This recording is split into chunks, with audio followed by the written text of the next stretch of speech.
welcome to all my listeners and viewers. Welcome to Rebel Radio. Today is Wednesday, and there are so many things happening. You know, we are preoccupied with post-hurricane rehabilitation, and then that demolition in Trelawney this week.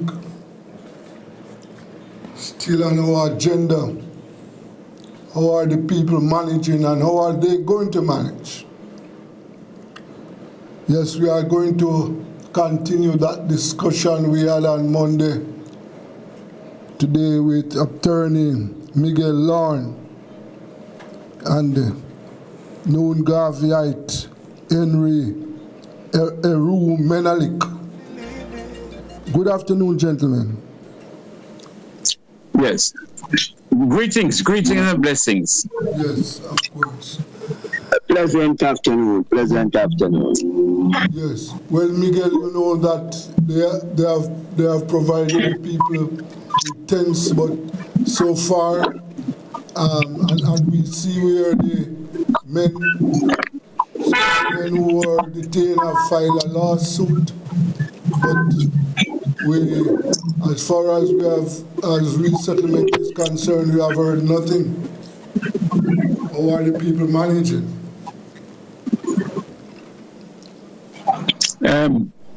Well, first of all, this thing of building a tent city, in other words, persons who were living in their own home that they built, and you reduce them now to a tent city. It's like a squalor. It's like a trying to appease a situation, and you have appeased it with a tent city. No, that's disgraceful. Yes. Tents that came for Melissa, so they are victims now of a hurricane, because that's what the tent came for. Yes, it's very embarrassing for the people to be reduced to tent city, and the tent city built on the rubble of their home. How painful that is. Yes. How hurtful that is. And like you say, the fact that the brothers were arrested, taken to custody, whilst their houses were mashed down. Wow. I am hoping that a judge will make the government pay not only ordinary damages, but exemplary damages. Exemplary damages meaning that it's such an example that they will never do that again. The police force will never carry out that again. Of arresting a man who has done no act illegal. You want to prevent him from standing up in defense of his home. This really shows now the extent that Jamaica has gone as a police state. Yes. Eru, what do you make of the situation? Well, I am so upset that I cannot find the words to express my disgust with the government. And why I point straight to the government, there is an act known as the Crown Property Vesting Act, which was legislated in the island the 6th of June 1960. And what that act is saying, that the lands are here for Her Majesty, her heirs, and her successors. These lands that we are here calling crown lands. Yes. And then the lands that went into private hands, you are not the owners of the land either. You are just a holder of the land. Yes. So we need to challenge the laws that govern the land in Jamaica to let them know that, listen, under the system as it is, poor people will never own land. In 1865, that is what caused the Morant Bay Rebellion, when they were taking away land from rightful landowners. Black people, I must express. Yes. So the time has come when our eminent lawyers have to pull together now and go into all these laws and dissect them and bisect them and have them removed from our books, because it is against poor people owning land. Yes. So we have to really now look at the cause of what made that situation happen. Yes. That is just the end result of the Crown Vesting Act that imposes against people the ability to own land. Well, you know, the gentlemen, that is why Rebel Radio has to take the position. First of all, some people argue this issue as if squatting is in the black man's DNA. We will have to go straight to the reason why so many of our people are squatting. That is what needs to be addressed. Until that is addressed, we will have many more demolitions, right? As we speak, the situation is ripe for many more demolitions across Jamaica. And we are calling on the government to make land more affordable and accessible to black people. We have worked, our ancestors have worked these lands for decades without a cent. So we want this matter to be addressed. Yes. And another thing we need to look at, is the mindset of these colonial people. In the book, the autobiography of Adolf Hitler, the name of that book is Mein Kampf. When you go on pages 123 and 124, this is what Hitler had to say about land. It is equally true that nature as such has not preserved this soil for the future possession of any particular nation or race.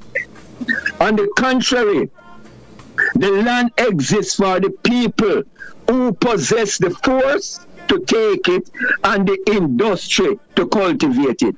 This is the mindset of these Europeans. That is why they could leave Europe and come to Jamaica, ex-Jamaica, and take it away from the indigenous people. yes, The United Nations had put out a proclamation in 1969 that the indigenous people's right to land. And Jamaica has not ratified that convention of 1969 up to now for the indigenous population. right. So we have to tackle it from the basis of law, that we don't get to that point that they can call you squatter. Yes, of course. That's what is needed right now. Right now. And we have not seen any effort from the government to address this matter. The Prime Minister said that he's awaiting information before he makes a statement on it. We are still waiting, right? But the people, while we wait, the people are exposed, right? And gentlemen, you will understand that they right down there in Cooper's Pen, there are houses that are still up, that were not demolished. We want the government to know that we don't want any more demolition to be taken against those people. Right? That is what we don't want. But even the owners, the so-called owners now are sending out demolition crew. Why wait till the house is finished to go and demolish them? I have done cases where they have a duty too. There's a house is being built, you warn them. You tell them, so, hold on, you cannot build a 3-story mansion on my place. Yes. You cannot build such, you can want, you don't wait till after 30 years and a man build a 2-story house, then you're telling him now that and demolish it. No. So, things like that. But this land thing, remember, Coral Gardens was land, Yes. The brothers went and farm on land and other people were claiming it. Coral Gardens was land. Back a wall down at Tivoli and behind Queen Theatre and so on. It was land again. When they wanted to mow down the Rastafarian community, and they sent Joe Williams along with bulldozers. Those were demolition of land. Pinnacle was demolition of land. Yes, of course. I could go on and on. I could go East Kingston, remember? Long mountain in East Kingston. When the people marched and went up to Buster Yard at Tucker Avenue in 1965. It was a land issue again, So people have been walking, marching, demonstrating, but no one won't pay them mind. I hope when them carry to the ultimate, people don't say, oh, them wicked and them this and them burn down that and all. But they have been agitating for land. Yes, of course. Yes.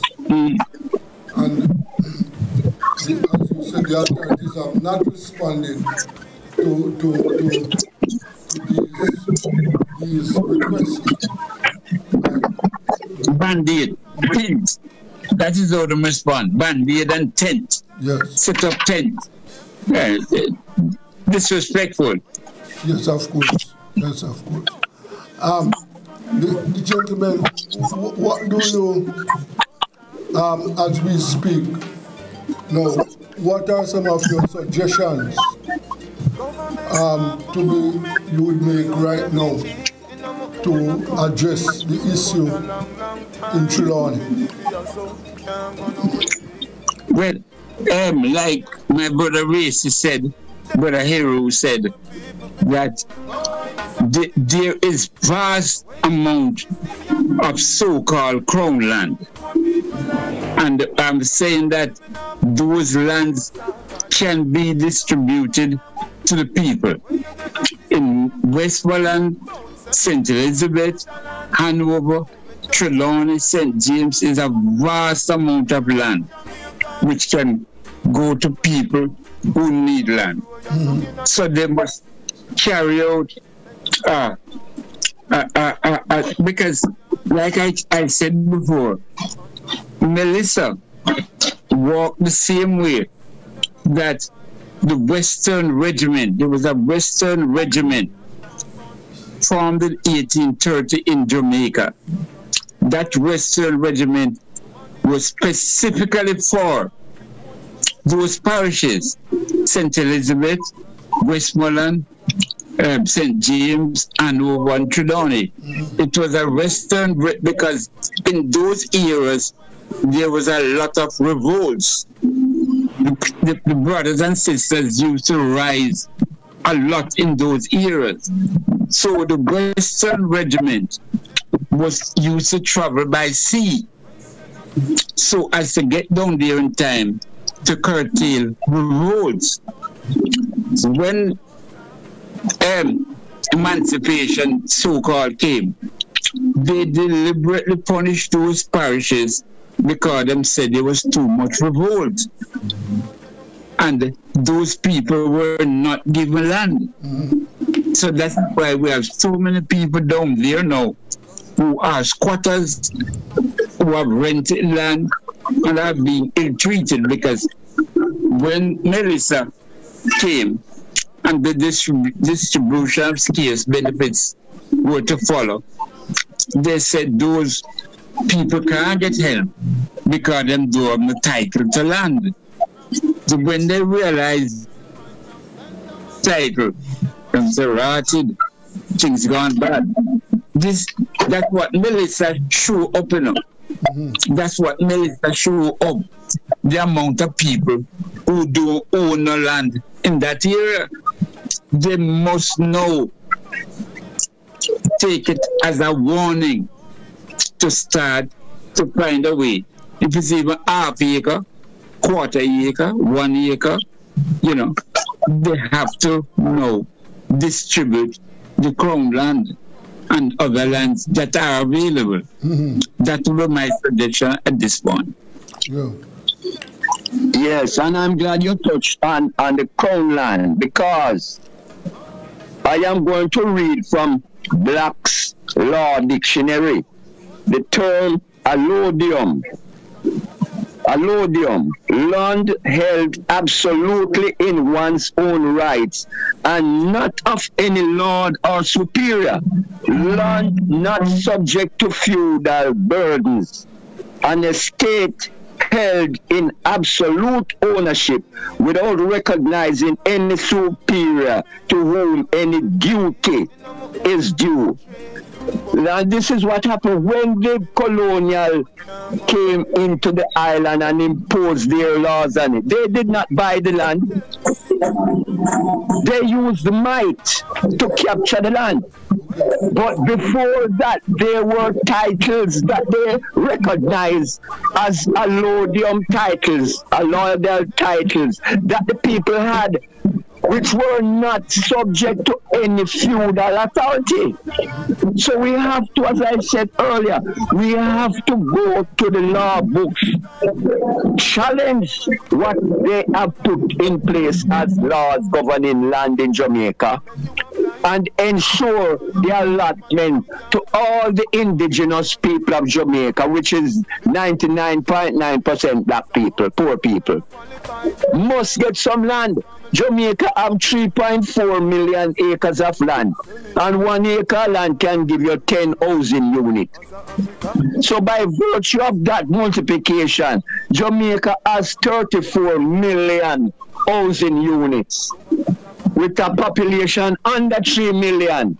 And we have over 2 million homeless people. No, man, something is definitely wrong, and we have to challenge it from the law perspective. Yes, sir. Yes, I agree with you.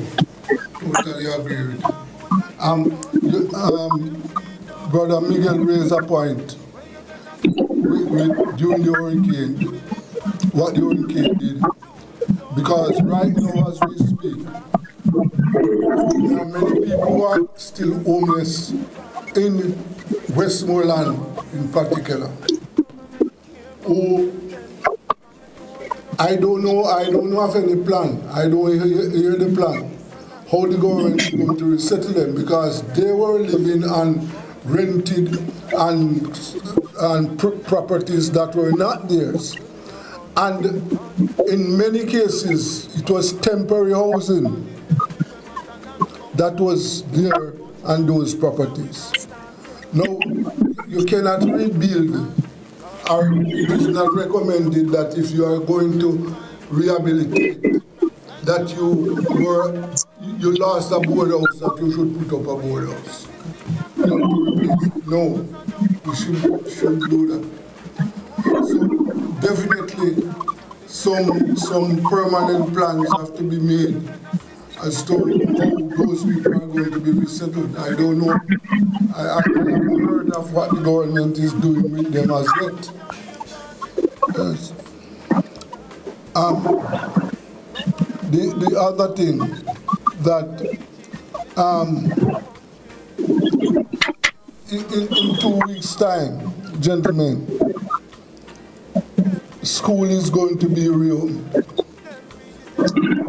And the reports that I am getting, many schools are still not finished, repaired. Yes. Yes. Yes. It's a very, very important point. As a matter of fact, I read where one principal said he's almost certain that the population of school children is going to be reduced because a lot of them have moved out of the area where they were living and have gone to other areas because to stay in this area and you can't go to school, just to make a sense. Yes. So they anticipate the school population to reduce. Yes. And that is something that we should never happen because we would expect that the state would put that's supposed a priority. The repairs of school must be or should have been a priority subject. That all schools that were damaged supposed to be ready for school in September. I don't know why this is taking so much time, right? But as you know, the education of black people in Jamaica is not a priority for the government. Right? Absolutely. Several governments is not a priority, and they don't see where we are going to face the consequences of this. When you don't go to school, don't get a certain standard of education, we'll reap it later on. We'll reap it in the courts, we'll reap it in the social disorders and illegal disorders. So it's absolutely important that we get a lot of the students back into school, good school, as quick as possible, But because September will mean is 1 year after the hurricane. Yes. And it's not a matter that resources was not provided. They were provided.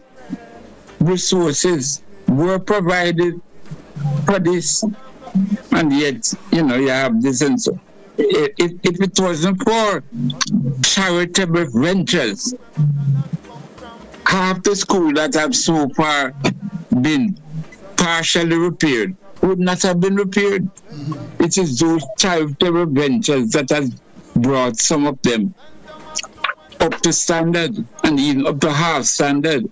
Yes. The government have really taken it lightly, But then again, it's a government that paid themselves first. They gave themselves an increase in salary, and so a big increase and so on. So it's not a charitable government, Yes. And as we speak, we don't know. Right now, we don't know if the new school year is going to be disrupted because the Jamaica Teachers Association voted yesterday to reject the government pay offer. Yes. So and yes. That's important also because what I see, what the teachers are asking, give us a up to standard rate. In other words, bring us up to standard of teachers in other countries. That's all they're asking.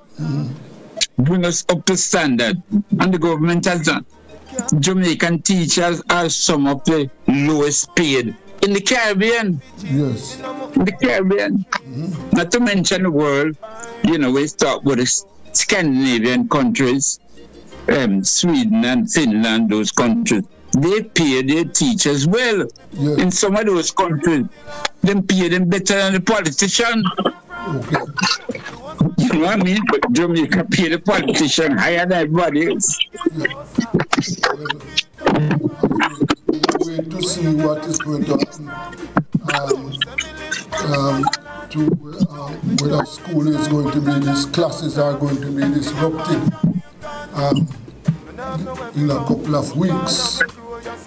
This will be a setback because we know the students, many students have suffered, the school system has suffered a setback to the hurricane, COVID, and therefore any strike now by teachers would be a big setback for the school.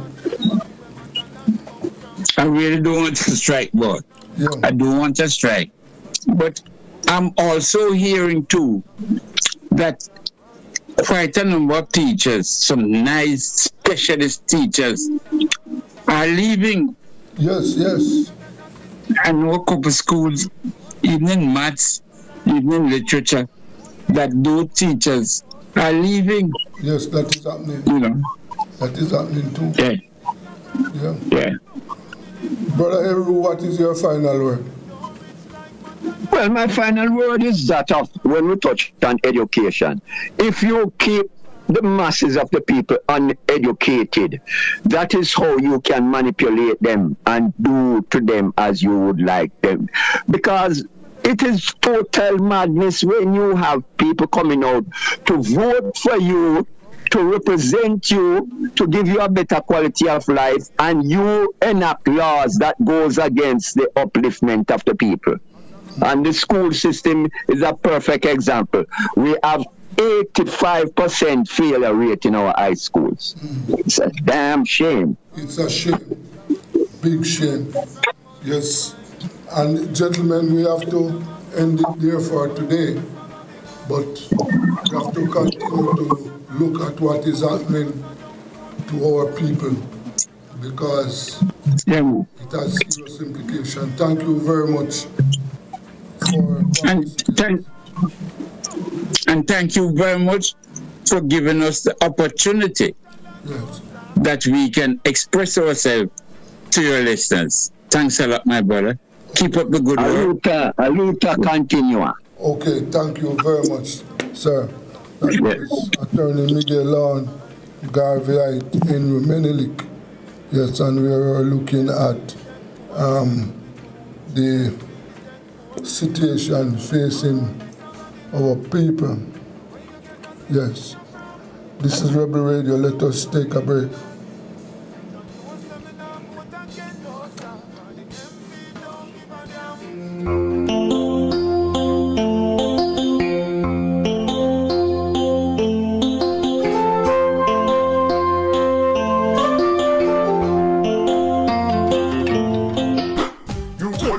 Everybody sale at new budget supplies. Do-it-yourself professionals and contractors. This is the sale for you. Lumber, steel, dress and form line, water tanks, pumps, PVC pipes and fittings, toilets, bathtubs, vanities and basins, windows, paint, doors, floor and wall tiles, insect and grout. Up to 20% off selected items. 195 Hagelberg Road. Telephone 923-4560. New budget supplies. Always the best prices.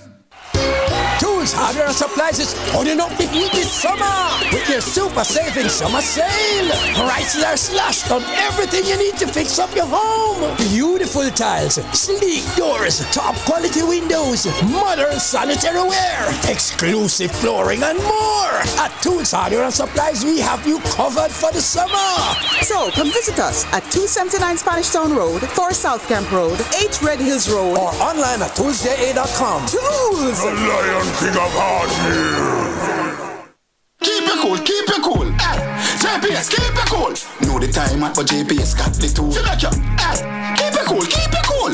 No phrase for save option, they have to choose. I beg you looking at the app now. Set the budget, you have to stay on track.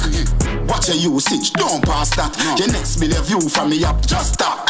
You want to save on your bill, go on the app. No, you're not fit giant line, just stay home and chill. Just keep it cool. I'm gonna download the My JPS app today and start saving. Big JPS, powering what matters.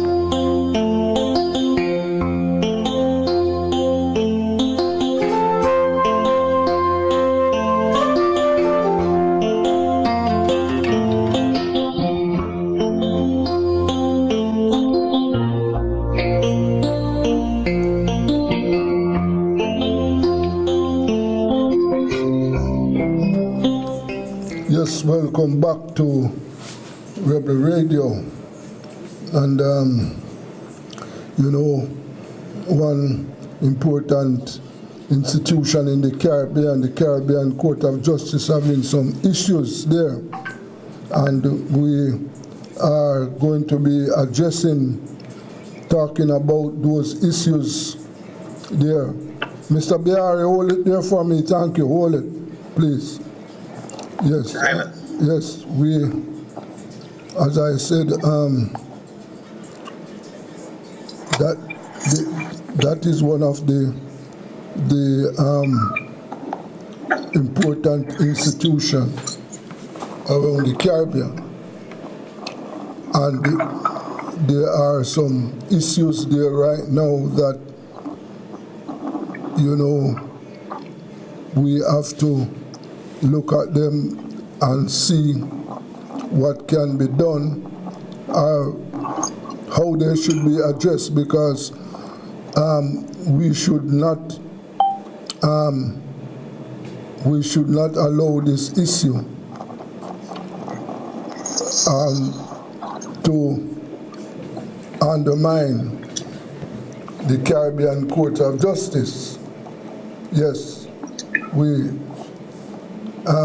I have with me Mr.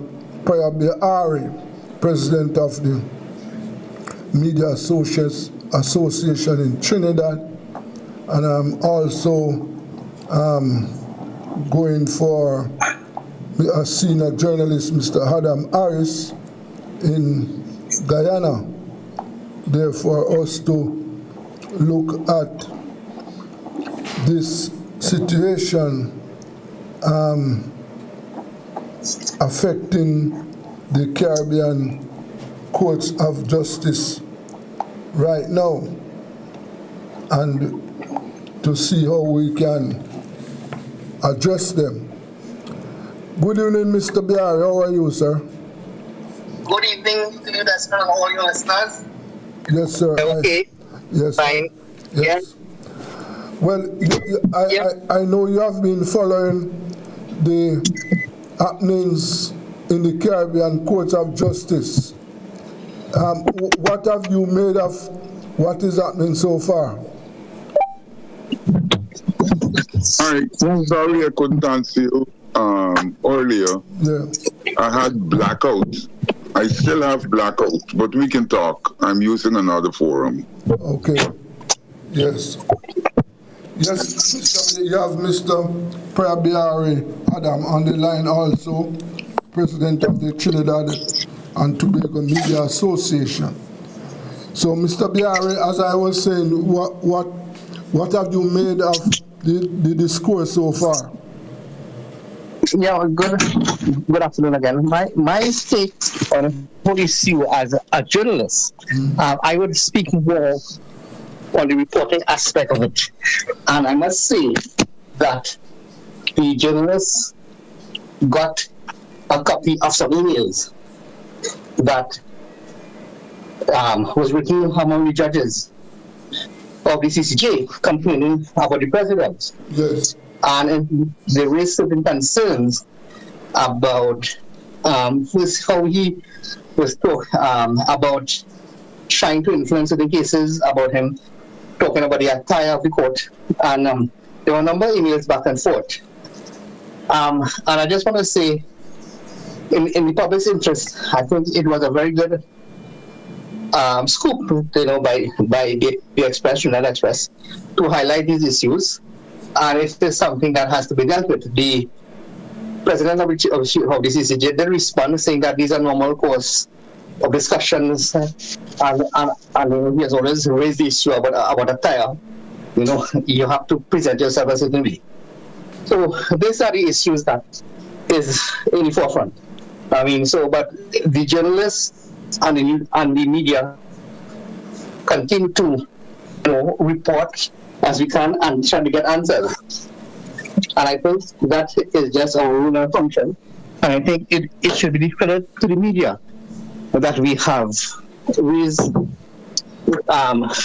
these issues, which seems to be very important in the Caribbean Court of Justice. Yeah. Yes, I think that the Express newspaper in Trinidad, the journalists there did their job. Yes, I think so. Yeah. Yes, he got access to the emails that were sent, and replies. And, I think it's in the public interest that he should have reported, and he did report. And I think it was a very good article and a very good story that highlighted issues in the Caribbean Court of Justice. Yeah. Adam, what are your thoughts on it so far? Well, my thoughts correspond with my colleagues. If I am appearing before a judge in court and we happen to meet at a social function, it would be improper for me to speak to the judge, regardless of whether it's a social occasion or not. As a matter of fact, we should avoid all contact.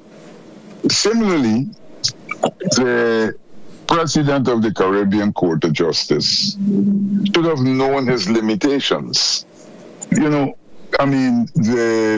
people in the Trinidad Express had access to the email and the correspondence, and they know what they saw. I haven't seen those pieces of correspondence. But in Guyana, our issue was his involvement in the nomination or in the replacement of the former acting chancellor and the installation of a new acting chancellor and the Chief Justice. He did involve himself in the discussion. He did speak with the then opposition leader and discussed that issue with him. I see his response. He claimed that he was trying to correct this acting situation. But he should not have been involved in any way in what is a political decision in Guyana. The fact that he was prepared to accept that the former acting chancellor was being removed and that she had received a package from the government, and the fact that this new appointment is what it is, and then he says something to the opposition leader as reported by him. Now, the now acting chancellor is black, and the acting chief justice is Indian. And when the president of the CCJ could say, well, look, you get one of them as yours, you can concur and break this deadlock or this impasse that's going on. That is overstepping your bounds. Yeah. You have no right. Yes, I understand. That is something that when I read that, I must confess that I don't understand that, because I don't know what the president of the CCJ has to do with the appointment of a vice chancellor in Guyana. That is not part of his responsibility. I was, I still can't understand that. Do you understand that, Mr. Bihari? I think my colleague raises a very important issue, and that is the issue of the Caribbean, we being small states. And we being in small states, to put it simply, everyone knows everyone. So sometimes you go to a function and you meet all the people in society. And when you have these people and you meet these people, you have to be careful how you're interacting with them in public, because you may be interacting with them in a professional manner, and you don't want to give the appearance of bias. I think that will raise the issue about how we function as a society, as small states. Where there are certain number of high officials, at any given function, and you have to be very careful how we interact with each other.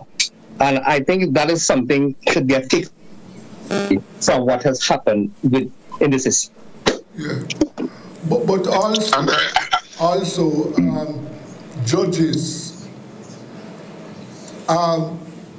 they should also be careful what function they attend. Yes, exactly. Because they have to be independent, and therefore I don't think that the judges shouldn't be attending all those functions, those public functions, because they run the risk of being questioned or being forced to engage in discussions which can harm them in their professional way. I don't think that they should attend all of these functions, right? Sorry. Yes, go ahead. Yeah. I was about to make the point that the president of the CCJ in his answer said, looking back, he could have done things differently, which meant that there was another option. I mean, his direct involvement was a bad one, and he admits to that. Yes. Now, that should have never, ever, ever come to the fore. And, look, as reporters, we've all been in dicey situations. In Guyana, for example, during the crime wave, and I met with the so-called gunmen during the execution of my duty. But at no time would I have taken God out my thoughts to sit and have a beer or something with one of them. That would have sent a crude message to anyone who would have seen me. There are certain limits to your behavior under certain conditions. And I hold the view that the CCJ president overreached. He outstepped his bounds. He was too close to the government in all this negotiation.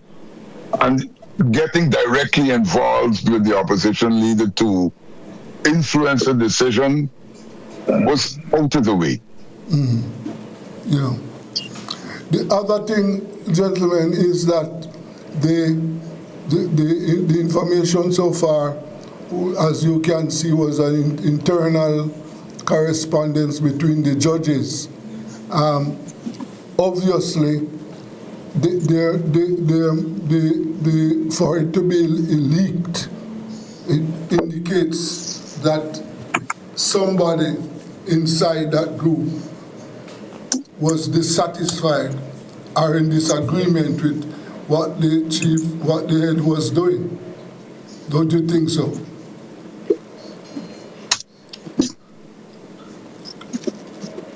Well, in terms of leaks, anytime there's a leak, as experience would show, a leak is always sometimes somebody has a opinion to push. Somebody may have their own agendas. But as a journalist, once we report it fairly and accurately and get the other side, we are okay. I mean, that is the business win. I mean, we get information. As my colleague said, we get information from anywhere and anyone, right? And but there was a genuine concern if you have a number of judges talking about the management style of the president of the CCJ. I mean, it's a concern, and I think it is good that it has been raised, and I think that the probe by the regional GLSC, Judicial and Legal Services Commission, should be done with haste, and they should do it and in a very transparent manner too, in which things should come forward, and if there's blame to be laid, it should be done. Yes, but it should be done. I want to just make one quick point. sometime back, I don't remember the year, it might have been 2013, but the former president, Barra Jagdeo, had, well, that'd be unfair for me to say that, a fellow named Richardson petitioned the Caribbean Court of Justice to get involved in a constitutional decision where a president of Guyana should only serve 2 consecutive terms. And this fellow Richardson went to the CCJ to have that modified, to have Jagdeo serve a 3rd term. The judges, by a 6-1 decision, throughout that appeal, the dissenting vote was cast by this very president of the CCJ. I mean, what kind of conclusion should I arrive at?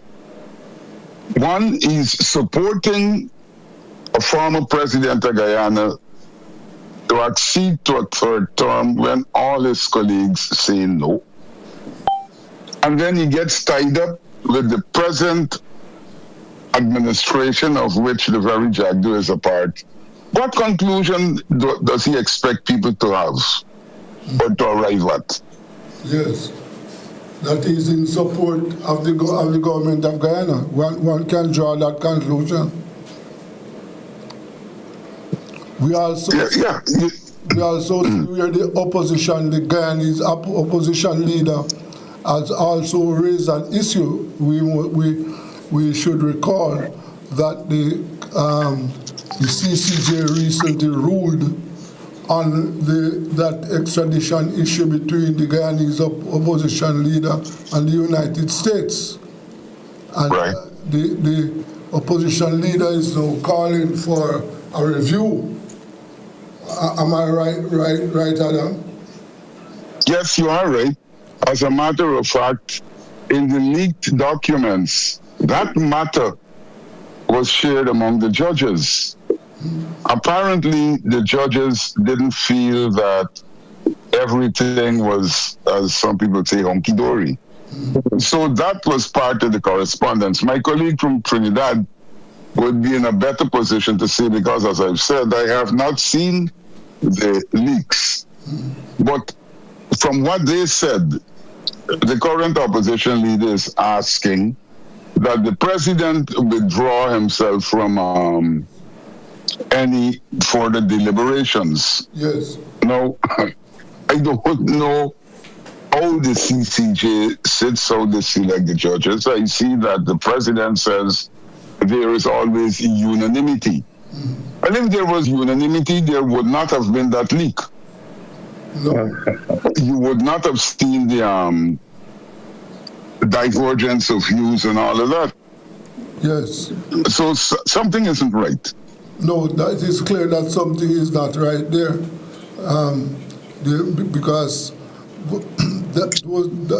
those leaks that went to the press, it was done clearly by one of those judges or persons who have access to the discourse between the judges, right? Right. And gentlemen, what you think should be done, because remember that the CCJ remain one of the most important institutions in the Caribbean. What do you think should be done in order to repair the damage to the CCJ? I think it has to start with the probe of the RLSJC, the Regional Judicial and Legal Services Commission. They have, as I said, they have to be very firm, very decisive in what they say. And they have to realize that, we have so much of pushback against the CCJ in many countries being the final court of appeal, for many countries. and it's still used, in its original jurisdiction in terms of dealing with the Treaty of Chaguaramas. Yes. And I think there have been a lot of decisions, and I think those decisions does have merit, and I think people respect the court in that. But we have to be very careful that something like this doesn't affect the integrity and independence of the court. And I think that is something that must be maintained, because I do think that we have a lot of very intelligent and brilliant judges who are part of the CCJ, from all over the world, not only the Caribbean, but they have been here for some time and doing good work. And I think this I think may have put a bit of a pushback in terms of the CCJ actually becoming the final court for countries who wants it, countries like Trinidad and Tobago, who still has the Privy Council as its final court. You understand? So we have to be very careful and we go forward, and we have to understand that this does show a point. Well, on the other hand, you can give credit to the judges for actually questioning their president and questioning, how things are done, and maybe this shows strength, and it could all go well for the court, and we go forward. Yes. What is your take on that? Hello? I lost. Oh, sorry. I thought I lost my colleague there. Yeah, he's right. Courts are supposed to be independent. And he's right again. How many? I think there are 5 countries that have acceded to the CCJ. Yeah, 45. Correct. Yes. 5? Yeah, 5. Yeah. Barbados, Right. Belize, Dominica, Guyana, and St. Lucia. They are the 5. Right. Yeah. Now, you have some big countries. Trinidad is not a part of the court. No. Neither is Jamaica. Only original jurisdiction, right? In terms of the amended Treaty of Chaguaramas. We are the vice Jamaica, but not. Yeah. Jamaica part of the CCJ, I don't remember. No, they have not signed on yet. They are part of the CCJ, but they have not signed on yet. Yes. Good. Now, and the CCJ has been in existence for more than a decade. Longer than I think since 2006 or something like that. Yeah. There you go. Yeah. Now, for such countries that have a history of jurisprudence, to have doubt about the CCJ being the primary court speaks a lot. I mean, the people on the outside might say, well, look at them, they can't even organize themselves. But our problem is, as my colleague said, small societies. You're worried about people being contaminated. Exactly. And they, I mean, you don't want to take that chance. Yes. You don't want to. The Privy Council isn't interested in really representing our cause. They know little about our culture and all of that. Exactly. And so it doesn't mean that they would hand down decisions that are a reflection of our society. But yet people prefer to trust them. This here is a big shake-up, huh? Yes. And we really need something to happen. Now, you can't remove the chairman. I think he's the president of this other body that should investigate it and all of that. Yeah, so he recuse himself. Sorry? He would most likely recuse himself from that investigation. The probe into it. He's expected to, but will he? I'm sure he will. Good sense would prevail. So I don't see anything, concerning about that. My friend, good sense would only prevail if there is continued media pressure. If the matter dies, then that's it.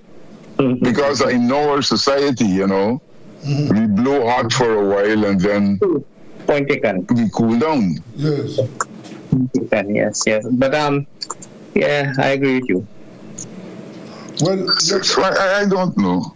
let us hope that, as Mr. Beari said, that the investigation be done quickly and transparently, and we want them to look at all areas and to make sure that they do whatever they can to repair the damage, because you cannot allow the CCJ to die. You cannot. Right. That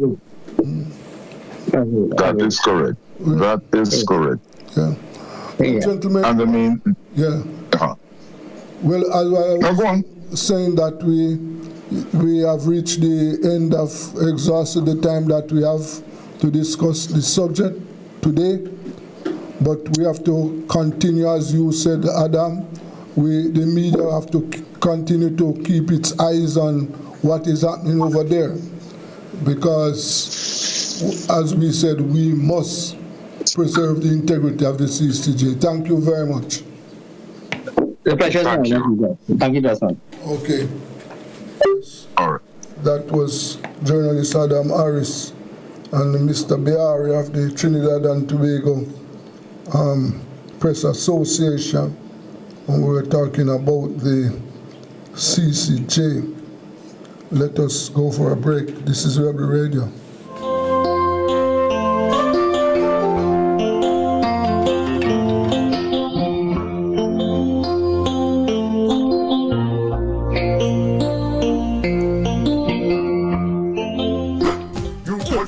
Everybody sale at New Budget Supplies. Do-it-yourself professionals and contractors. This is the sale for you. Lumber, steel, dress and form line, water tanks, pumps, PVC pipes and fittings, toilets, bathtubs, vanities and basins, windows, paint, doors, floor and wall tiles, insect and grout. Up to 20% off selected items. 195 Hagelburn Road. Telephone 923-4560. New Budget Supplies. Always the best prices.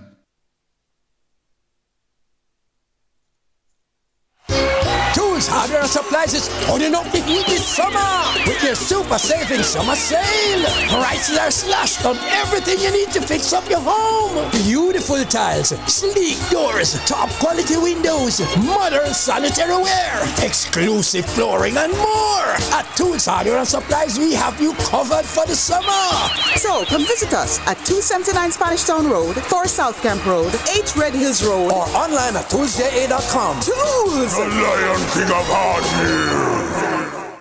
Keep it cool, keep it cool. Hey, JPS, keep it cool. Know the time at but JPS got the tool. Feel like you.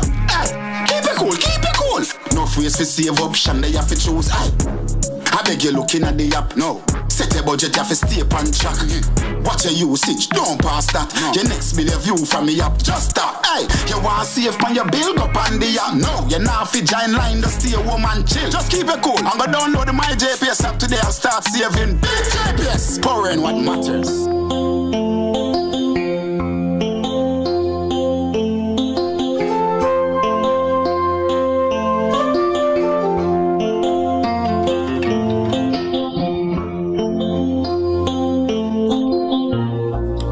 Welcome back to Rebel Radio. Yes, Wednesday today. And you know that we are 2 weeks away from the reopening of schools. And we have had the PEP results, and I think the CXC results are out. And based on what I have seen, the students have done well. I will now find out from my guest, Mr. James Walsh, who is an educator and former principal of the Brownstown Community College. Yes, good afternoon, Mr. Walsh. Good afternoon, Sir Richards. How are you doing, sir? Well, I am supposed to be okay, sir. Good afternoon to your listeners. Yes. So we are 2 weeks away from the reopening of schools in September. And the PET results are out. Yes. CXC results are out too also. Right. C-Sec and CAPE are out, and the Caribbean vocational are out, yes. All the major exam results are out. Well, the CAPE and C-Sec were released yesterday. So. What do you make of the results so far?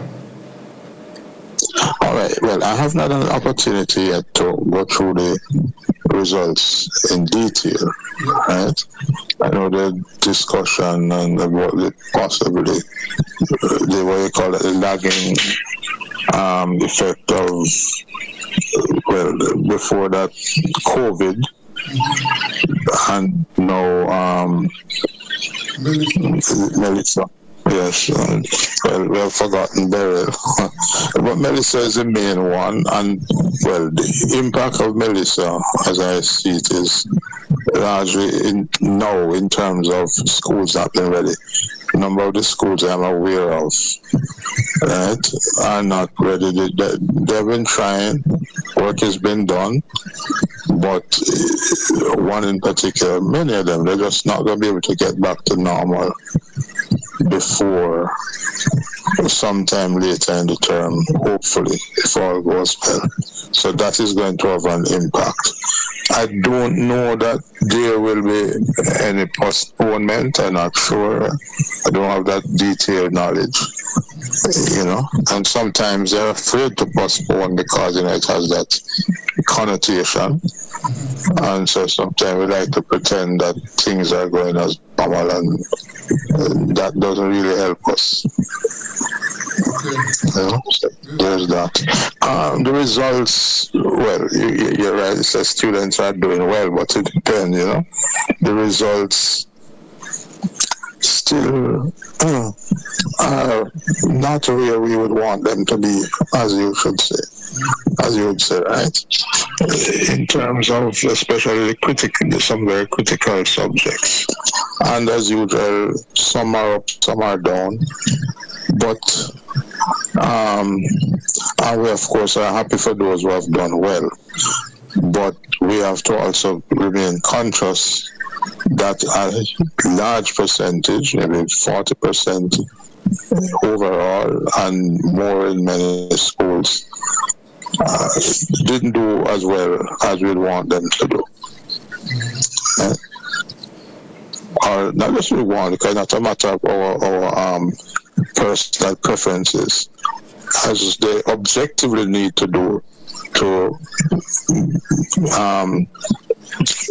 be prepared to capitalize on the education opportunities and be prepared, you know, to earn a living and to be successful in the coming world, which unfortunately, with the war in the Middle East and the impact on you know, the impact on the oil prices, energy prices in general, and then fertilizer prices, etc. And just the uncertainties, from day to day, you don't know what is really happening. Yes. So they're going into a very dynamic world, to use a general term, but to use a more accurate term from their perspective, a very challenging world. Yes, of course. That's very challenging, very challenging. And also, Mr. Walsh, you would have seen that the teachers have rejected the government's wage offer. So we are not certain if classes are going to be disrupted in the next 2 weeks. Yes, I see we are 73% of the teachers voted to reject the offer.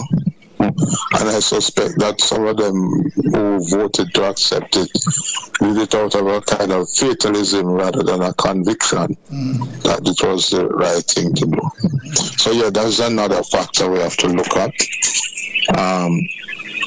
And of course the fact that when they changed the remuneration, scales or structure a couple of years ago, the political directorate gave itself a hefty increase to bring it up to what they would consider survival level. And then the civil servants and other public sector workers were given, what is that? It's a tenth, of that, 20%, or this is said. So that is remembered, and that unfortunately, or fortunately, colors the thing. Yes. Yes, of course. Yes. Well, Mr. Rice, from what you have seen so far, we have been talking about what must be done to improve the education system post-independence, 64 years after independence. And we have to agree that we have done some but we are still far way off. And from your perspective, what are some of the things that need to be addressed in order to lift the standard of education offered to people? All right.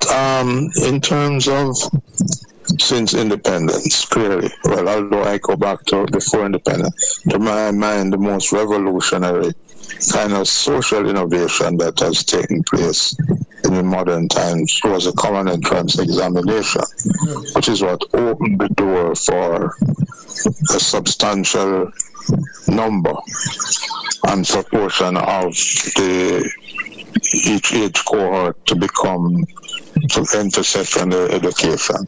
I realize that is what has produced large percentage of the middle class, the professionals, and so on. Since then, a lot of our leaders, the majority of our leaders since independence, are people who benefited from that. That's a major thing. But of course, we can't sit on the laurels. In the 60s and since, yes, there have been improvements, expansion of the percentage getting secondary education. It's going up to 10, 15, 20% until now practically everybody who completes primary school goes on to a secondary experience. And as I say, experience, not necessarily education. And what we need now is not so much to deal with the crude numbers, but to deal with the qualitative dimension, right? To raise the pass rates above 50% in all the major subjects, in all subjects, right? To increase the proportion of the secondary school graduates getting 5 or more passes, right? And so creating a bigger pool from which you'll draw for tertiary education. I think we have brought the tertiary group from some years ago in the early 70s. It was down to maybe 10-15%. When the free education of the 70s was announced, and that was a very important thing, and it helped a lot of people. But the fact is that the percentage of the cohort reaching tertiary level was quite small, and that's why it could be afforded then. It was subsequently, within about 10 years, not abandoned openly, but abandoned effectively. Because it was the charges, the cost was, let me put it this way, higher than we were prepared to bear. That's how I look at it. A lot of things we say, oh, it can't be afforded, it can't be afforded, right? I look at our economy versus the economy of Cuba, even before what is happening in Cuba now is an aberration. It's the criminality of the United States regime and the oppression of the Cuban people. But even before that, their economy, they were prepared to provide free medical care, free health, free education up to all levels and so on.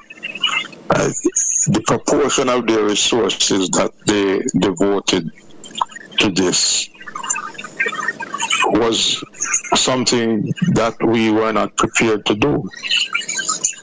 Right? And when I say prepared, if I said to be prepared to do it, you have to have a kind of consensus because it has a cost.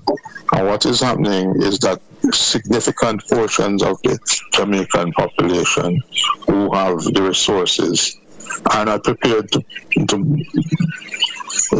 meet the cost. What I mean is that to do this, you have to allocate substantial resources, which means that there are other areas where you won't be able to allocate so much.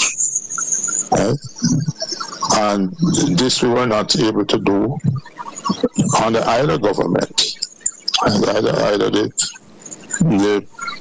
earlier PNP government or the present government were not willing to do because the political dynamics wouldn't allow it, to put it mildly.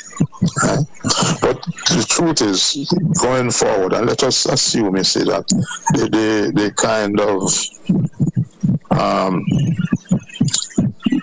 eruption that is going on, or the way the uncertainty, the destabilization of the world economy and society, let us hope that it will cease in a reasonable time so we can go back to some normality in the world, right? Let us hope so. To do that, to take the place that we want to take as a country, that is Jamaica, we are going to have to dramatically change our approach to education. It's a matter of resources on one level, as a matter of the organization of it, the things that we are prepared to do to break the mold, because right now our thinking is confined to tradition, and I include myself in that.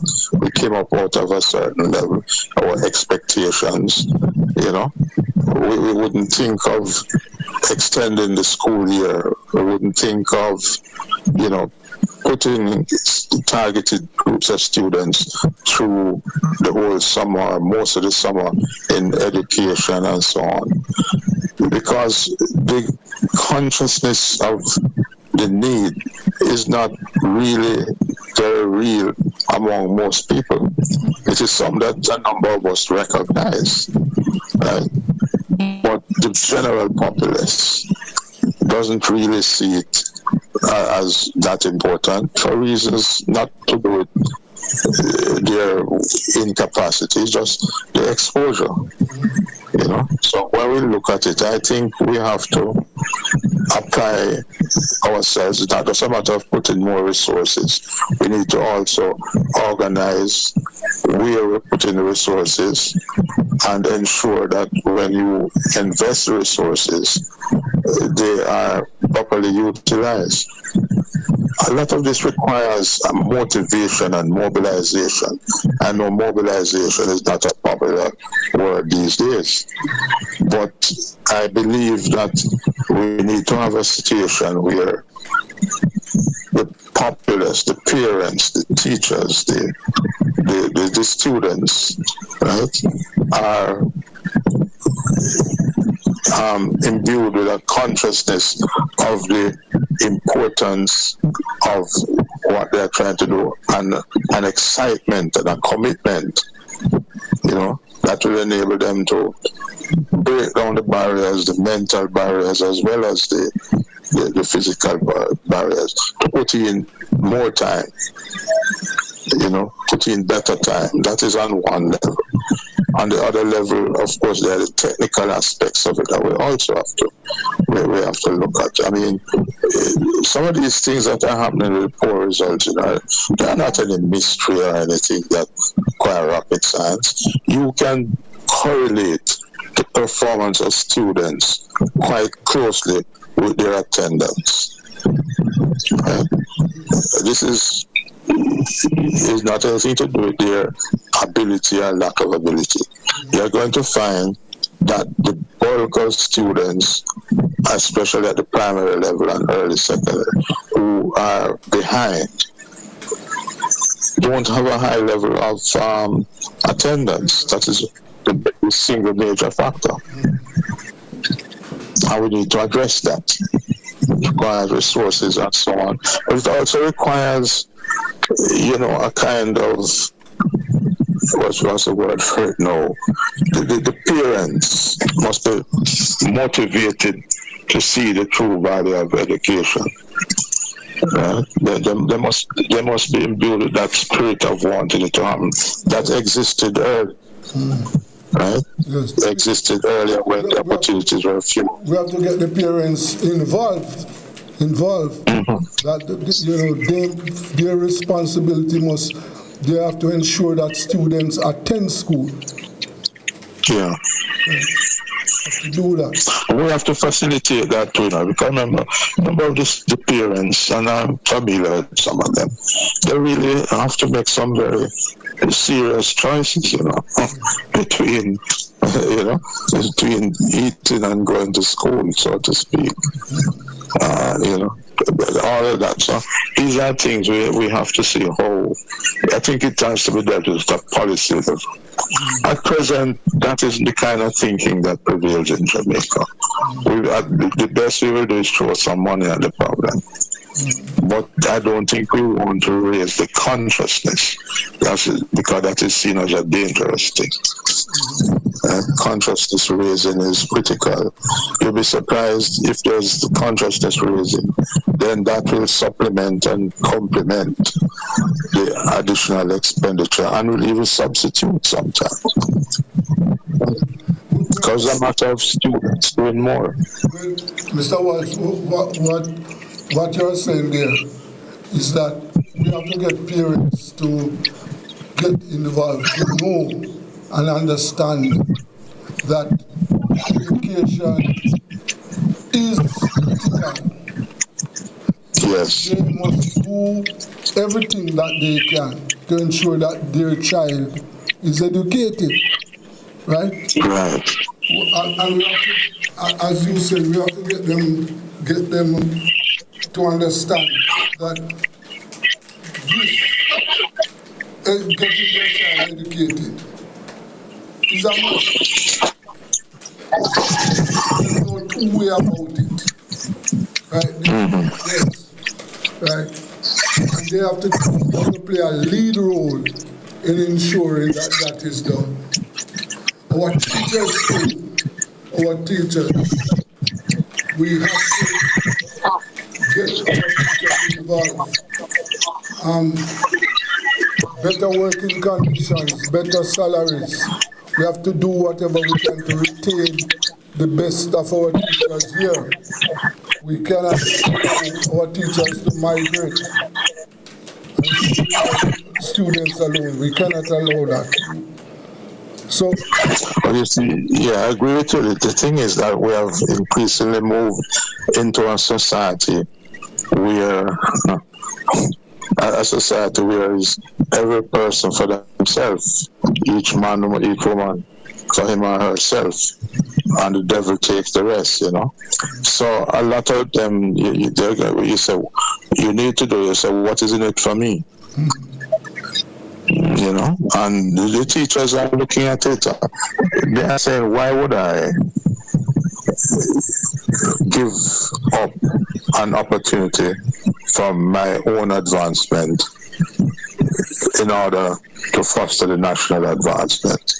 There's a question that is asked increasingly now, and the answer is that I won't. Not to be nostalgic, but when my generation left high school, right, and went to university, our first concern wasn't that. I mean, if anybody had offered me a job in the United States or anywhere else, I would spurn it, because we were committed to developing Jamaica along the lines and to the level that we thought was necessary. A lot of people, that spirit isn't there now, or it's there only among a minority. I don't know if you agree with that, but that is my personal impression. I agree with you that we have lost that. We have lost that. We have to rebuild that. We have to rebuild that because we must do more to educate our children. Yes, because right now the employers we are facing a situation where we have the lowest unemployment, and yet employers are calling out for more qualified workers. Mm-hmm. But remember that this lowest unemployment rate is a product of not so much more jobs being generated, but of more people dropping out of the labor force. So remember, the way we measure unemployment has to do with focusing on people who were looking jobs in the period that we did the survey. So that there are hundreds of thousands of people who are technically at the level, the age to be employed, they should be in the workforce, but they are not,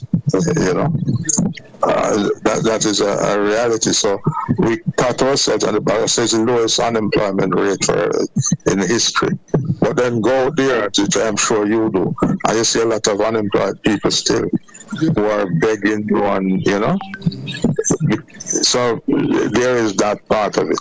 Then, of course, the other part that the employers have, and this is something that's not new. I remember when I was at the college, and we did little surveys because we had that we tried to make students more work ready, and we went out to the employers and they told us what they saw as the shortcomings, tried to adjust them.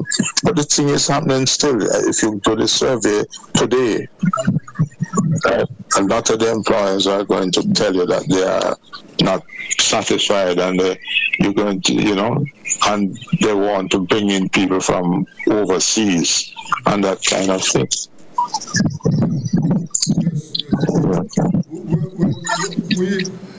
We have to do something about that. We have to try and make our students more work ready for the field of employment. We have to these areas that we must address. Right? And I say that the areas of in the classrooms, right? So that's where we're talking now. We need to do more to make those surroundings more habitable and more comfortable for both teachers and students. Right? At the start of the program, you mentioned that this school, which starts in, are still going to find a number of schools unrepaired. We're going to find teachers and students going back into conditions that they were in before school give holiday. No, not good. Although there's a pressure sometimes not to admit this, because some people feel that we need to put a gloss on everything, and believe that, pretend and get people to believe that all is well. So there's that struggle we have to, the struggle to face reality. If we don't do that don't help us at all, because that will help to set back the system and the student. The other thing that I heard some teachers talking about, that there are students who are not coming to school, students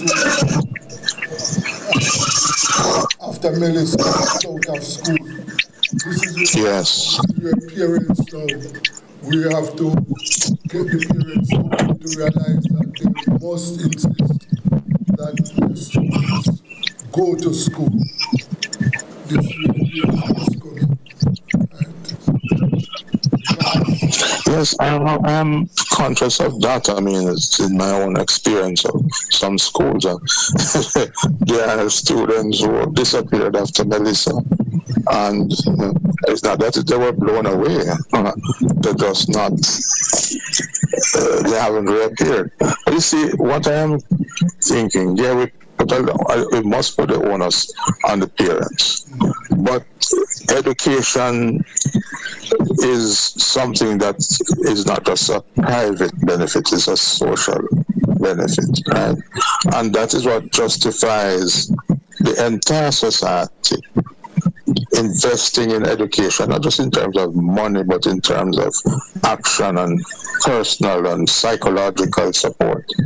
I mean, we talk about the parents, and I know I can speak about them not just in the abstract, but in the concrete.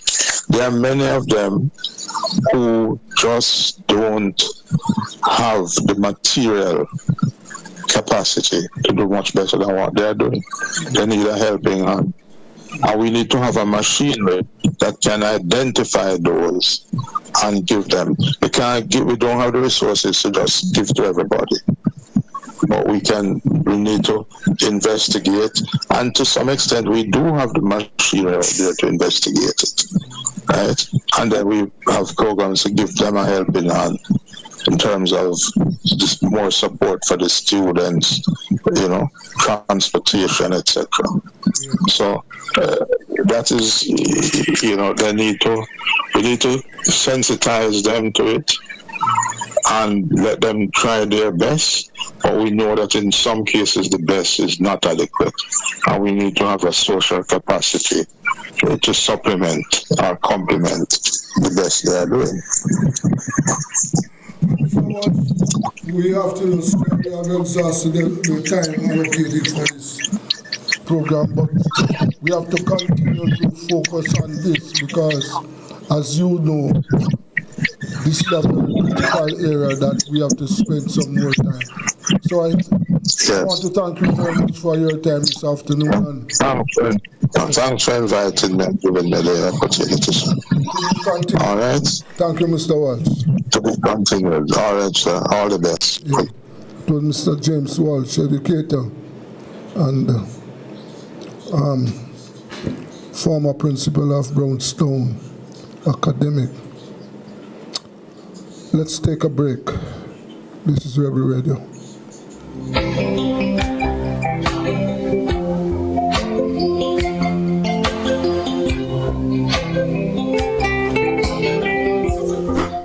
It's the Everybody Sale. New budget supplies.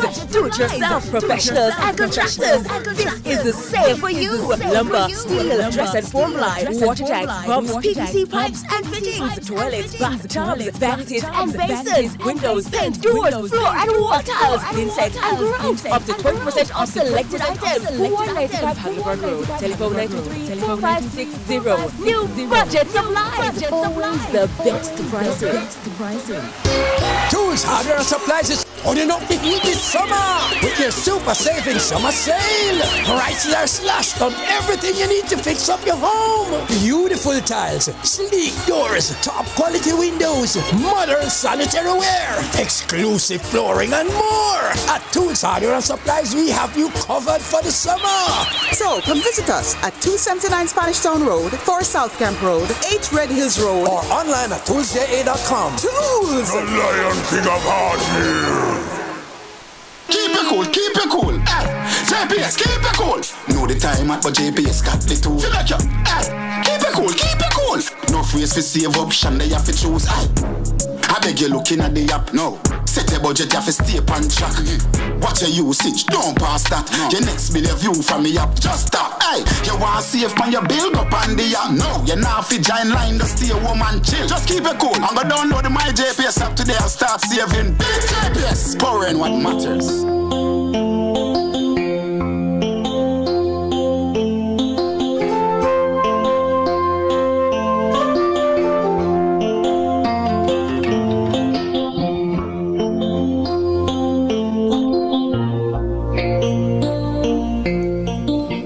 welcome back to Rebel Radio.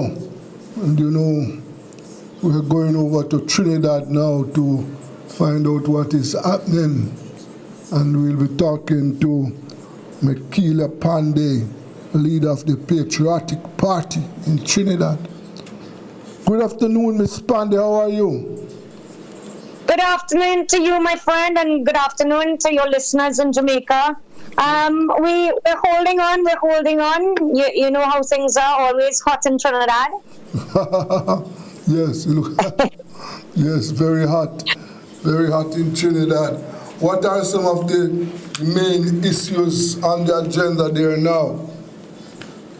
Well, of course, to begin with, you would remember, or you may not even know that we are still under an SOE, a state of emergency. Yes, that expires on the 17th of September. Therefore, we are now, since the first SOE, when the Kamala Persad-Bissessar administration took office, the first SOE began on the 18th of July, 2025. So September 17, 2026 will make it probably approximately 368 days.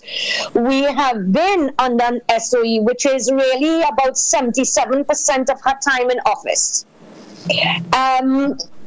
That basically, we don't know what's going to happen. You can't extend under the Constitution another time, but maybe you can perhaps proclaim a new one. We don't know. But in terms of people feeling safer, again, I can't query because I don't have information what that the government or that the Ministry of Homeland Security may have. But I can tell you, people on the ground are not feeling any safer than they were before. And of course, you would know that they'd also impose what you call PDOs, yes, prevention detention orders. And that basically is where you can detain a person without charging them with a criminal offense. It is a preventative method, and it appears reportedly, you can't really deal what is the accuracy of numbers, but at least 600 plus people were detained. I think under the first, as we maybe a very small amount, maybe 29 or less, were charged. So there is a sense, and there was recently something, of course, it's sub judice, so I can't speak about it, but there was an issue of people being held and their phone tapping, and something was released about a conversation. So there's a lot of unease in the country. People are afraid to talk. People are afraid to express their views. Of course, they're afraid not only you can't protest and that kind of thing, they're afraid that people are listening to their conversations. They're afraid that they could be held under a PDO without charging them. And so, of course, what does that create? That I don't know if it's putting the criminals under stress, but I can definitely tell you the average citizen is feeling that stress, and you can understand that when private recordings, family normal telephone conversation is therefore leaked. A 3 minutes conversation, people are wondering, we can't say anything. How do we defend ourselves? We can't, a young girl was protesting. What she had seen was unfairness and brutality, in her words, of the police. Whether that is true or not, we will find out in due course. But she went to Labor Day, and she was invited by a union, as she had said, and another union said that, and she and her mom got arrested. So there is a deep sense of unease in this country, and I don't really think that is how you govern. People are supposed to feel that the governments are there to protect them, to look out for their interests, to improve their lives. And if you are feeling a constant level of stress that one, you don't trust your own government and what they're saying to you, and you don't trust the opposition, the PNM was no better to even hold the government to account because they're failing miserably at that. Of course, people are feeling very uncertain, very, very cautious, under a huge level of stress, anxiety, and you can feel it in the country. That it really feels like a sense of heaviness. And that's just where I could tell you that we are in terms of the SOE, because I know we always speak about it, so it's important for me to give you an update, and really that's where we are. So we await September 17th, which is just now, and see what will happen. Well, today is September 19th, but you will also recall that, and August. Today is August 19th. We have about a month. Right, sorry. But I also see where they are detaining a businessman and his wife and their relatives, and over allegations that they were planning to assassinate the Prime Minister. But yeah, there was something along those that is what they had said, but of course we aren't able to speak about it because that's an ongoing matter, so it makes it what they call sub judice, but which is a legal point. But since that time, I think that they have been released under house arrest, and there's more things developing, which I don't know well enough that, you know, one of the relative of the businessman and his wife, she may not be well, and there's to and fro from the commissioner of police, and then of course their lawyers, and it's all very, you know, there isn't any transparency that's going on, so you never really know. And again, I come back to this saying, just on a general level, you have to be able to trust that your government is working in the best interest of the greatest majority. So if someone has done something wrong, by all means, but again, that is why there's so much discussion about a PDO, because you really are detaining a person without charging them, and that goes and speaks to your constitutional rights. But then you can do those things under an SOE. And I mean, so you know, it's supposed to be innocent until proven guilty. But of course, you're using extraordinary powers at this time. And it's been 368 days. That's a long time for a country to be under an SOE. Yeah, I also see where the government has announced, and it is doing that,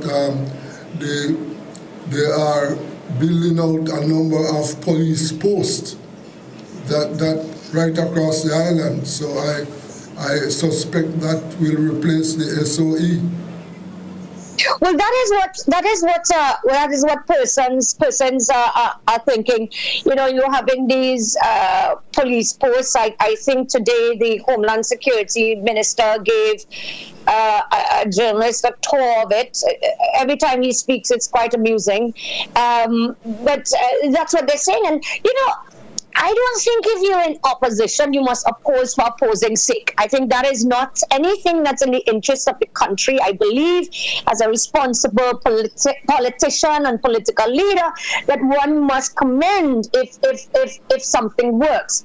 Yeah. But again, with everything that seems to happen, because there is always a lack of accountability and transparency, you know, people like to know things. Okay, who got the contract? How is it exactly going to work? And that kind of thing. We will see how it works. Me personally, I want something to work. I want people to feel safer. A mobile police post which is stationary is strange in its own way, because you know what those mobile police posts look like. In fact, I live in the south, and that's where the first one is, and they're waiting the Prime Minister's availability to open it. I guess that would include cutting ribbons, etc. my point is not about that. My point is, let's see that, make sure that you have a plan and it is something that can work. But you have to address the core issues that is causing crime, and I don't know that is being addressed, and the cost of living, and the fact that people don't have jobs, and the fact that you know, the young people in this country who are turning to crime and gangs because they don't see that they have opportunity. I mean, we have to look at everything in one. But of course, I'm not going to knock something for knocking its sake. I would hope that it would work, but let's see how that turns out. Yes. And how much money was spent.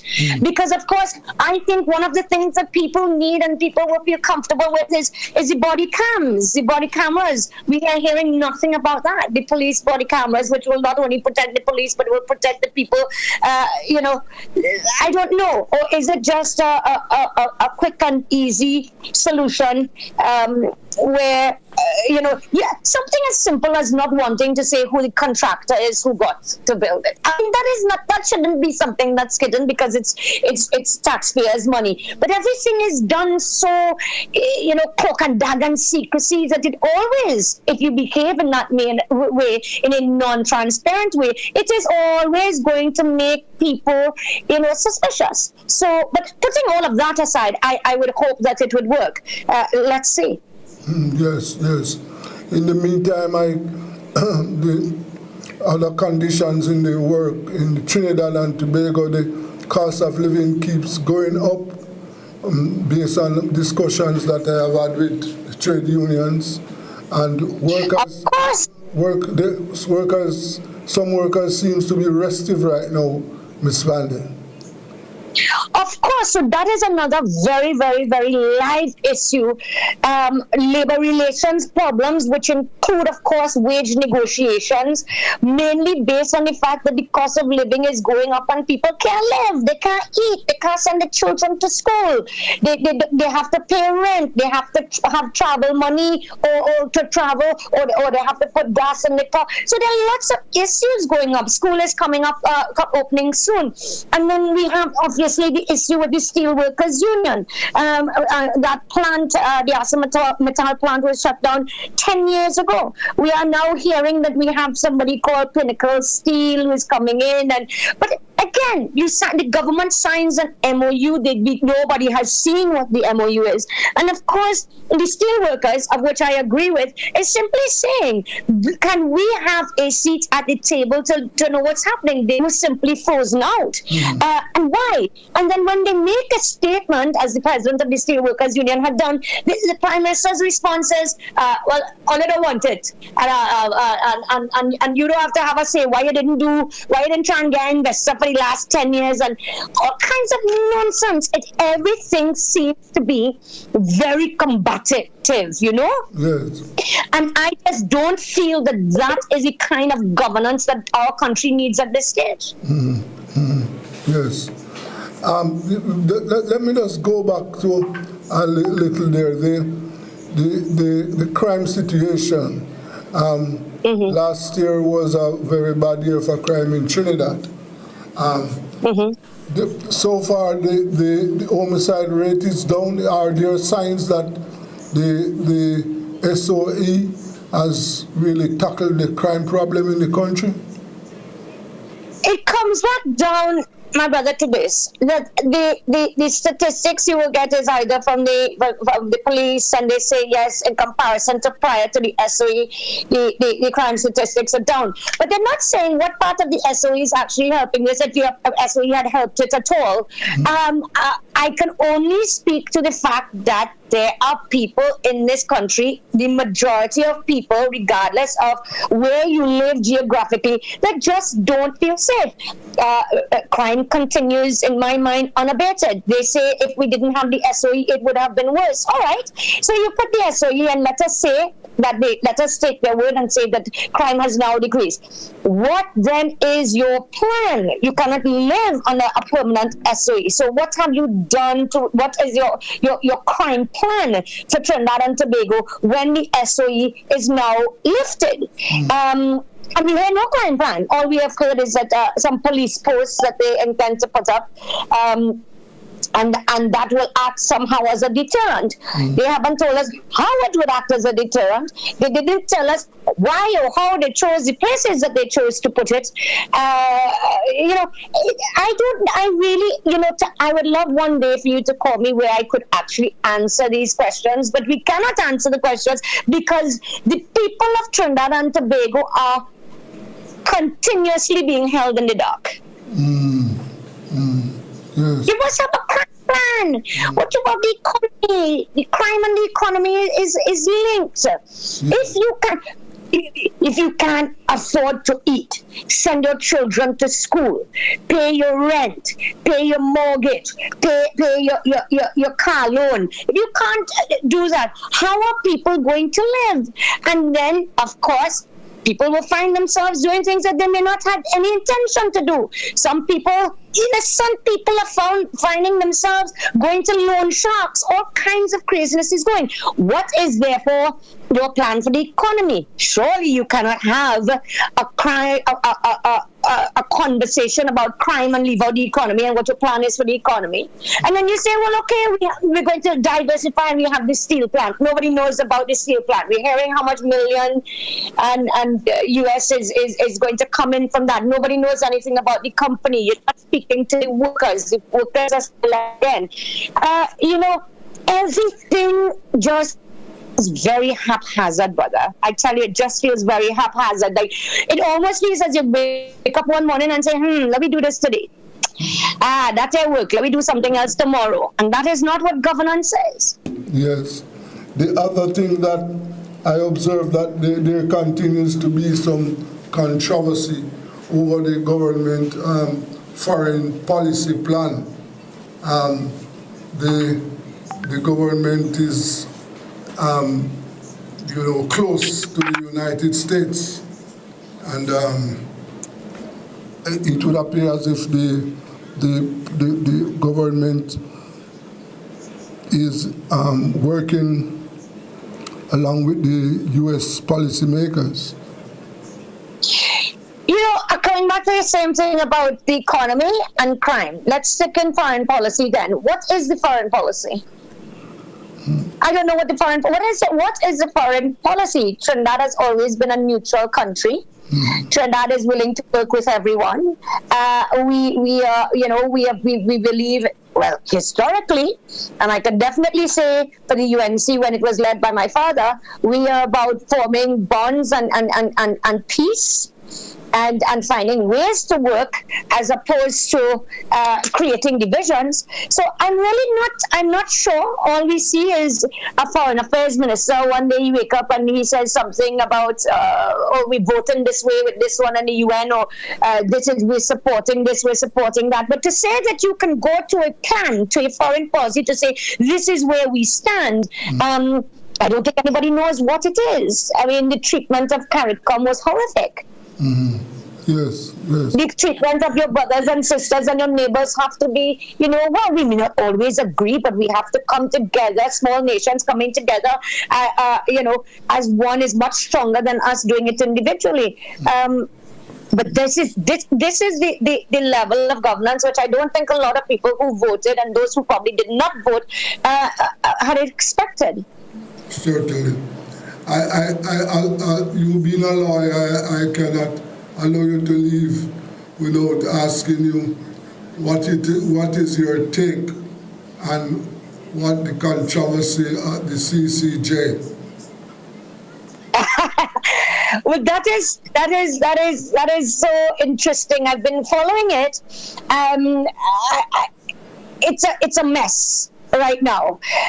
People are calling for, obviously, the resignation of different people, but I think that there has to be some kind of open investigation into what's going on. You see, it comes back again to this, my brother.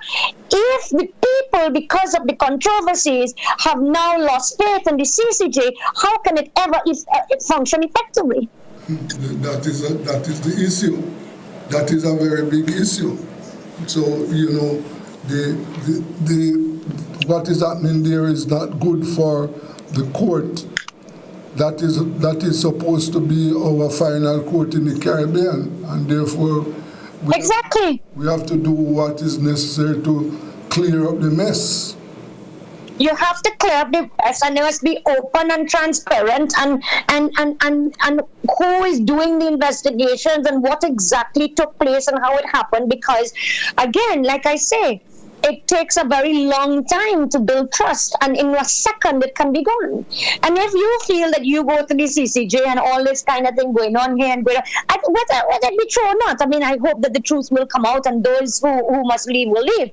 But at the same time, what the damage that it has done in terms of losing the respect and trust of the people within the Caribbean, I think is humongous.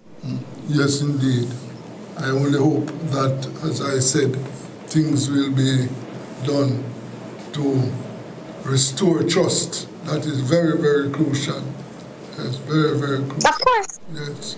Of course, especially in your justice system. Yeah. We may not trust our government, but we have to trust our justice system. We have to know that those who sit in judgment of us are doing so in accordance with the law. Yes, indeed. We have to. And, you know, what is the patriotic movement then? Well, looking at politics in Trinidad, what is your take on the political movements in the Trinidad and Tobago at this time? The Patriotic Front got the third highest number of votes. It's the first time we contested, and like I say, we didn't have an iota of the money that they had.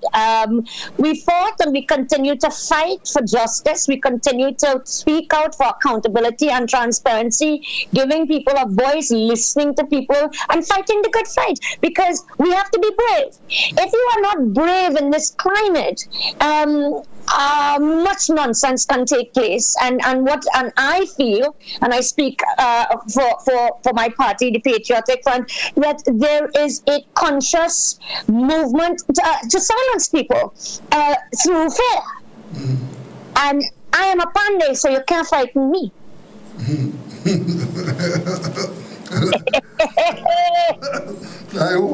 I hope the younger people wouldn't know that, but you are a Pandey, and your father has laid a foundation in the Caribbean that it is very difficult to break down, right? Correct. Yes. So correct. I am just, what are your final words this evening? My final words this evening is that, obviously, for Trinidad and Tobago, that we are able, that the government is able to put the people first, that we will see transparency, that we will see accountability, that they will find ways in which to do their job, which is to improve the lives of the people. And then, of course, in terms of the region, that we are able to work together so that we all can prosper. We have enough for everybody. Yes. That's my wish and hope, and what I will continue to fight for. Yes, ma'am. I thank you very much this afternoon, Makila. Thank you, my brother. And you continue to do your work and to keep the Pandey flag flying. Have a good I will. Yes. You too. Take care. Have a good Bye-bye. Yes. That was Makila Pandey of the Patriotic Front in Trinidad. They're keeping us abreast of what is happening in Trinidad and Tobago. Yes. Well, boy, as I say that you in the Caribbean, we have an history where the issues facing us are similar, right? And like Jamaica, just like the issues that we are having, some of the issues are similar to those in around the Caribbean, yes. And we can only hope that, life will be better for the people around the Caribbean, because the majority of our people around the Caribbean, sons and daughters of the slaves, yes, who worked this region for centuries without getting paid. And right now, we are still, in the majority, at the bottom of the table. Yes. Well, let us go for a break. This is Rebel Radio.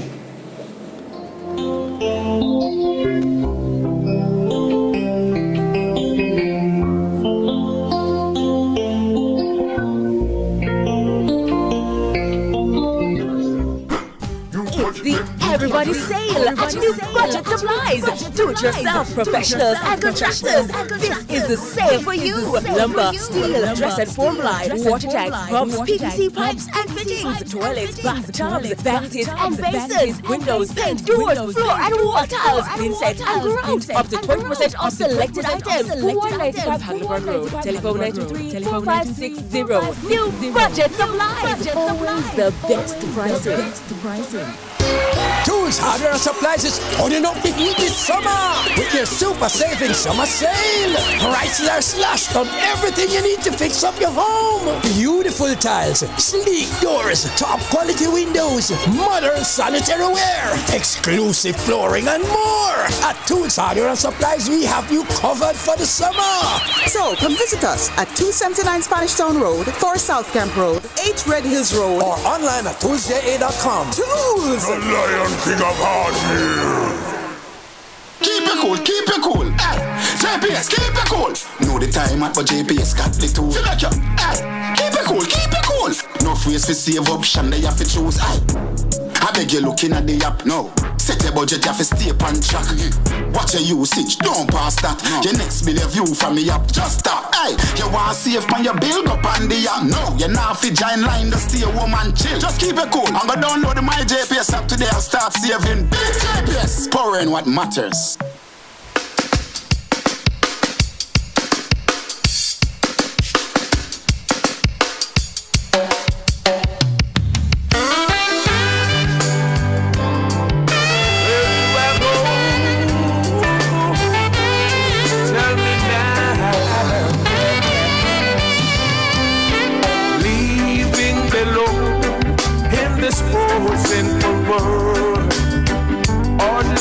Comfort I can't afford.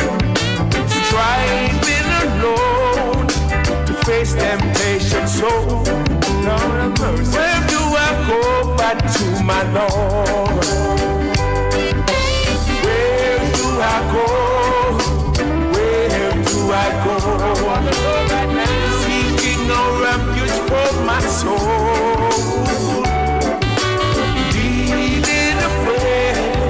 Save me in the head. Where would I go back to my Lord?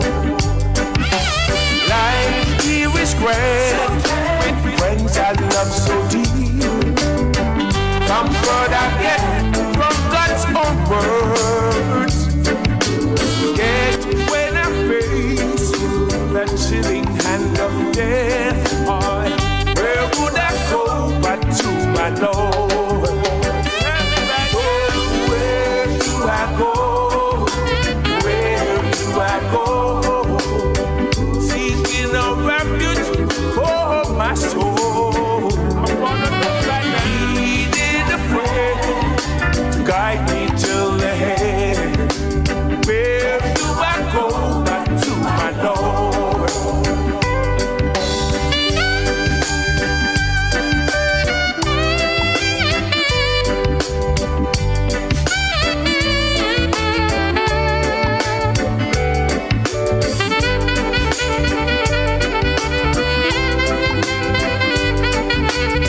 soul.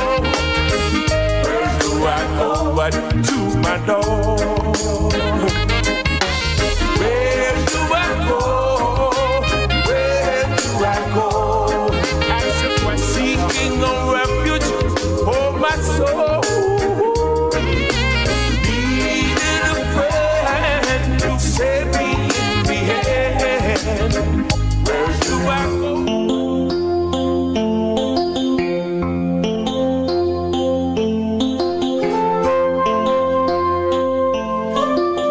Yes, welcome back to Rebel Radio. And you know, it's Wednesday.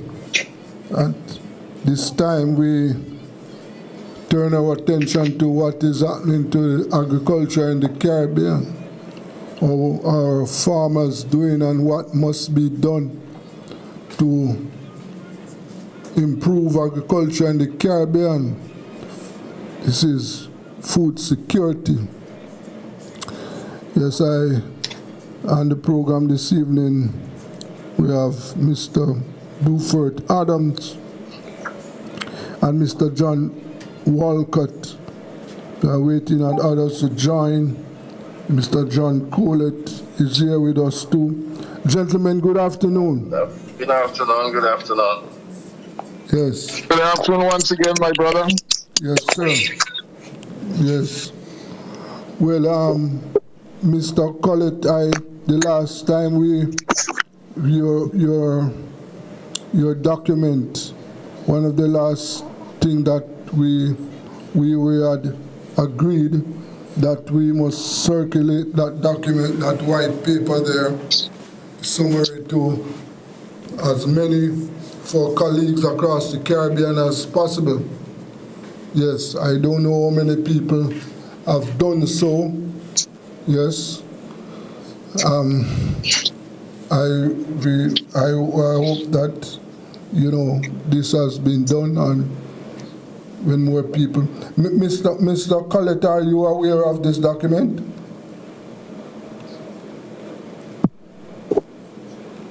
Hello, Mr. Collett. We did try.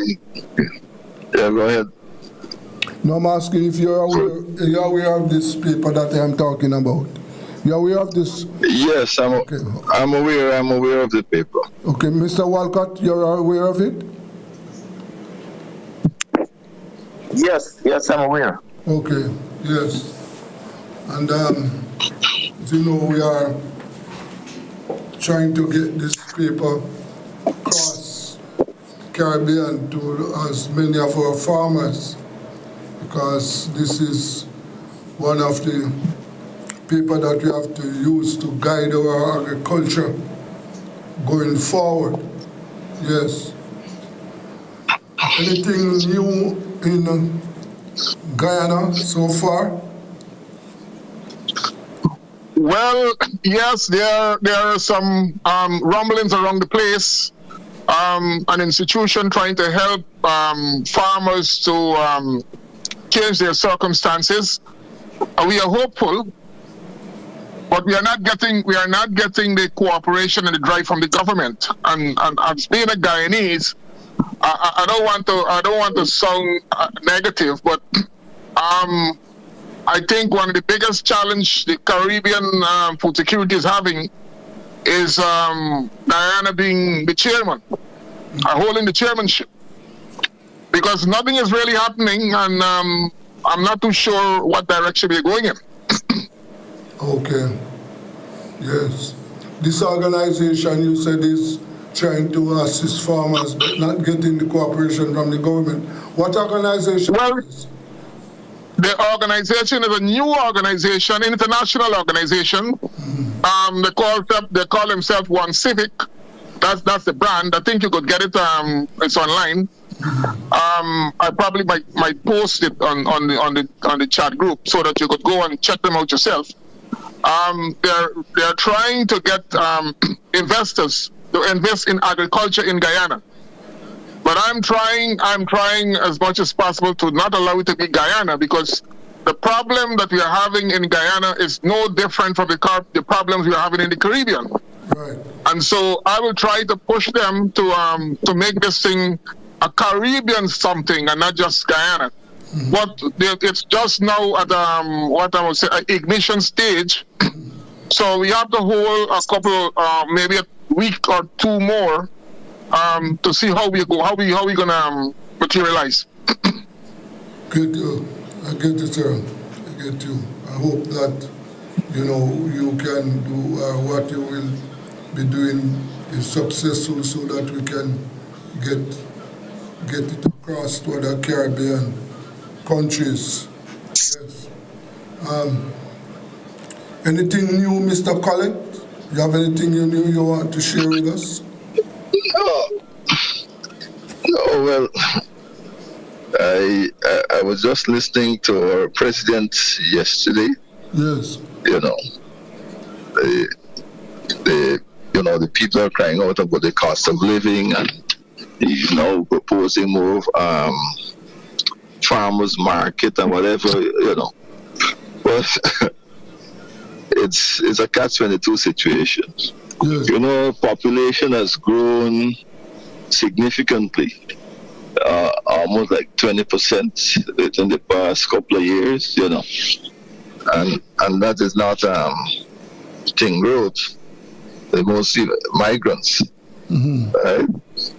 Some fleeing, the majority of them fleeing situations in Canada, in Cuba, and others coming in pursuit of fortunes in oil and gas, And so there's a lot of pressures in the society in terms of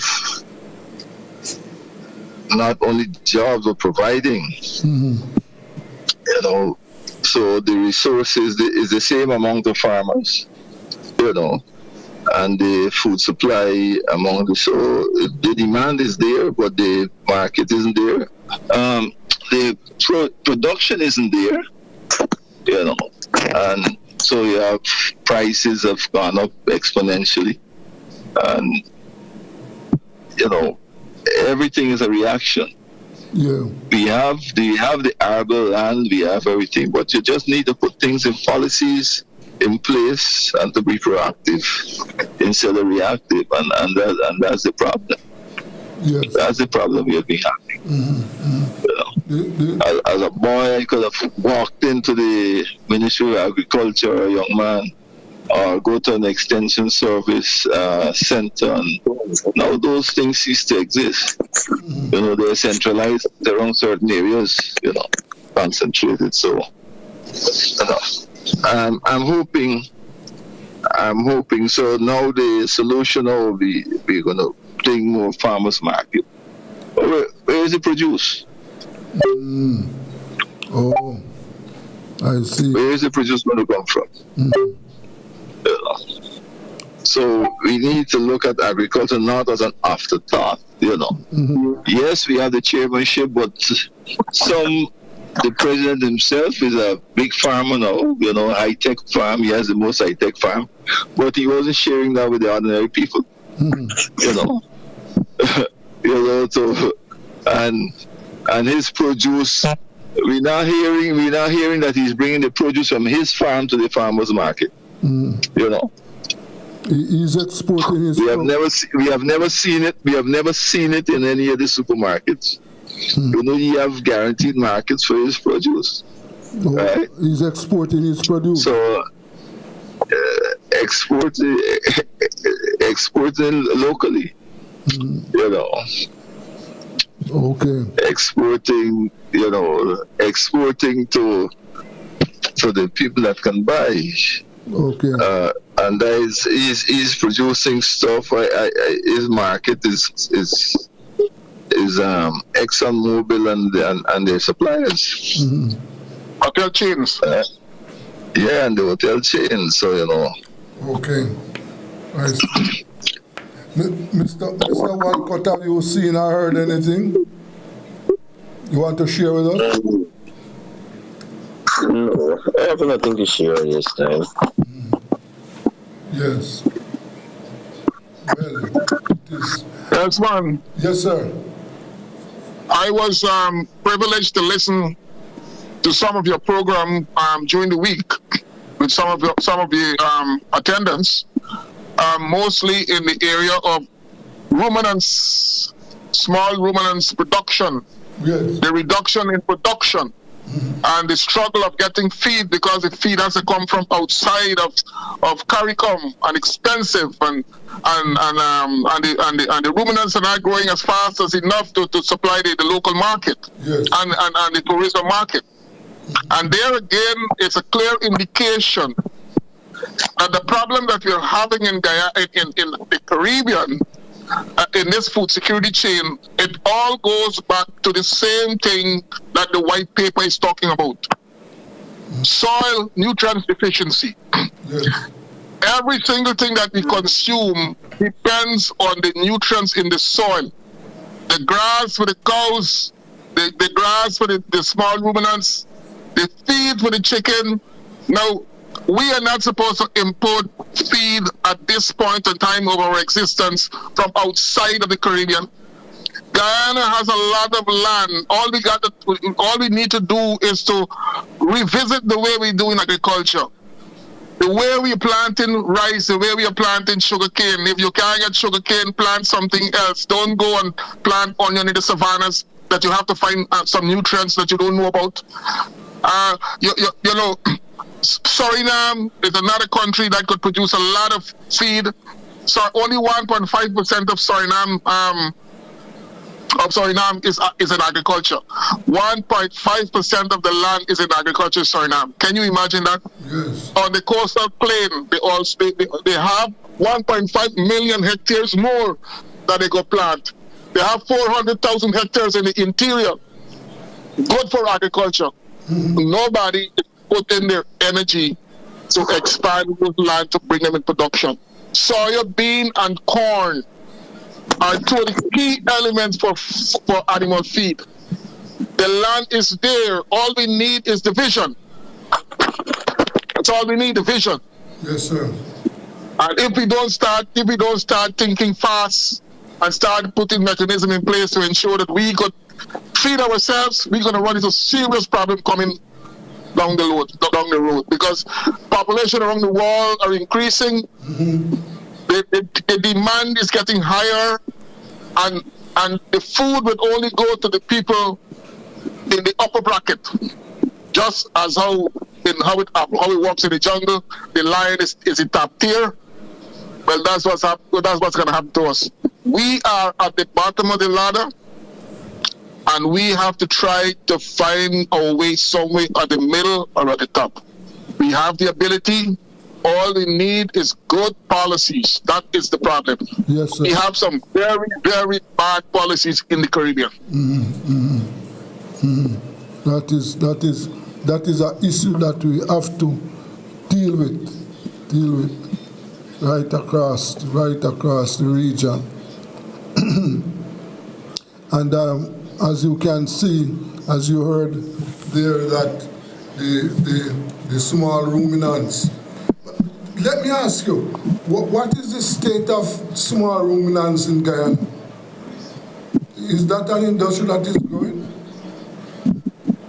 I think I would love John to answer the question. One of the John Walcott could answer the question. Yes. Or John Corlett. Anyone with John could answer that question. Yes, John, go ahead.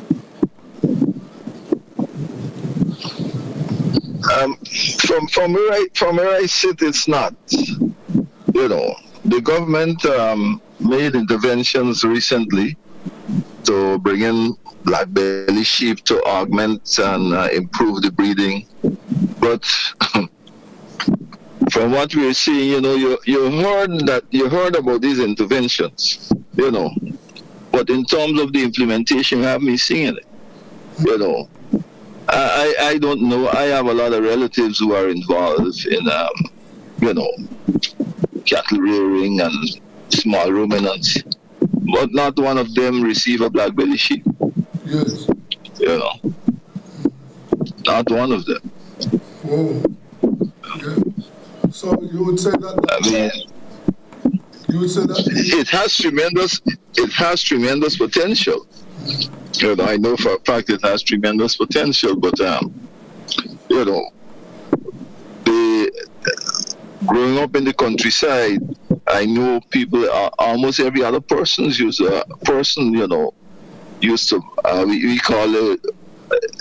My grandparents and my and uncles, they had cows, so we call those fine stocks. Almost every person who couldn't afford cows had sheep, had goats, and some people that was their livelihood. They had them by the hundreds, probably thousands. You know, that was their livelihood. But now you have there've been a lot of larceny. The pasture is the next doing a lot of grazing pasture have been taken up into housing. And for the matter, you know, I really can't figure out how they're going about. You know, you're talking one thing, but the implementation is another. The area where I live, for example, I will give you. The Sugar Corporation had embarked on a diversification program in the 70s, into 80s. And they had a dairy farm. And they encouraged people in the area. I think they were even allowing them to take their heifers and their cows to be serviced by the bulls they have, so they can improve their stock to supply the milk plant and the cheese factory with it so happened that the thing was sabotaged. It failed, and they decided to convert the area into housing. But you have people, a lot of people with hundreds of heads of cattle in the area, and they made not a single provision for those people with their cattle. So now you get houses, you build up your place, and next thing you get these cows just roaming through, damaging the infrastructure, breaking the pipes. You know, oh, come on, this was a policy that was in place. We had in the 80s, people went to school when we had the economic crisis here. They didn't know about powdered milk, and they weren't malnourished because we had a pasteurization plant that used to supply milk, box milk throughout this country. Now I see we importing milk from Barbados. You know, we imported milk from Barbados, pasteurized milk in boxes from Barbados. Yes. And we had a humongous plant that could have supplied, that used to supply the schools, the hospitals, and everything. You know, what we call the progress today, you know. Wow. You close all these things are defunct. For that matter, there were two. There were there was one plant in Georgetown and one up on the highway, you know, was 60 miles up south, you know, and both of them defunct, closed down for what reason? But now today, a private company had to invest, one of the private companies, Eldorado, that own the Eldorado brand. They, with some Israelis, I think they invest about 20 or 30 million US to set up back a new dairy plant and pasteurization plant. You know, these are things that existed here before. Right. You know, these are things that existed here before. Yes. So you would say that the small ruminants industry in Guyana there's room for growth, but it is not. Yeah, it has tremendous potential. I think one of the biggest bugbear, I think, is larceny. You know, but it has tremendous potential. But you know, people deviate because you see they don't have the protection. Previously, what some people that stopped mining, them they told me, they say, you know, previously you would lose 2 or 3. A guy would, you know, would probably lose 2 or 3 a month. But they said now when people steal from you, they're driving 30 or 40 at one time. Wow. And the protection, and you have no protection from the police, you know, the authorities, you know. like I tell you, they are reactive, and truth be told, a lot of times, these guys are fellows with the persons who were involved in these other things. So, Priya Lasson is big. You have rogue elements who have close, ties with those folks. So people don't even waste their time. That is very unfortunate.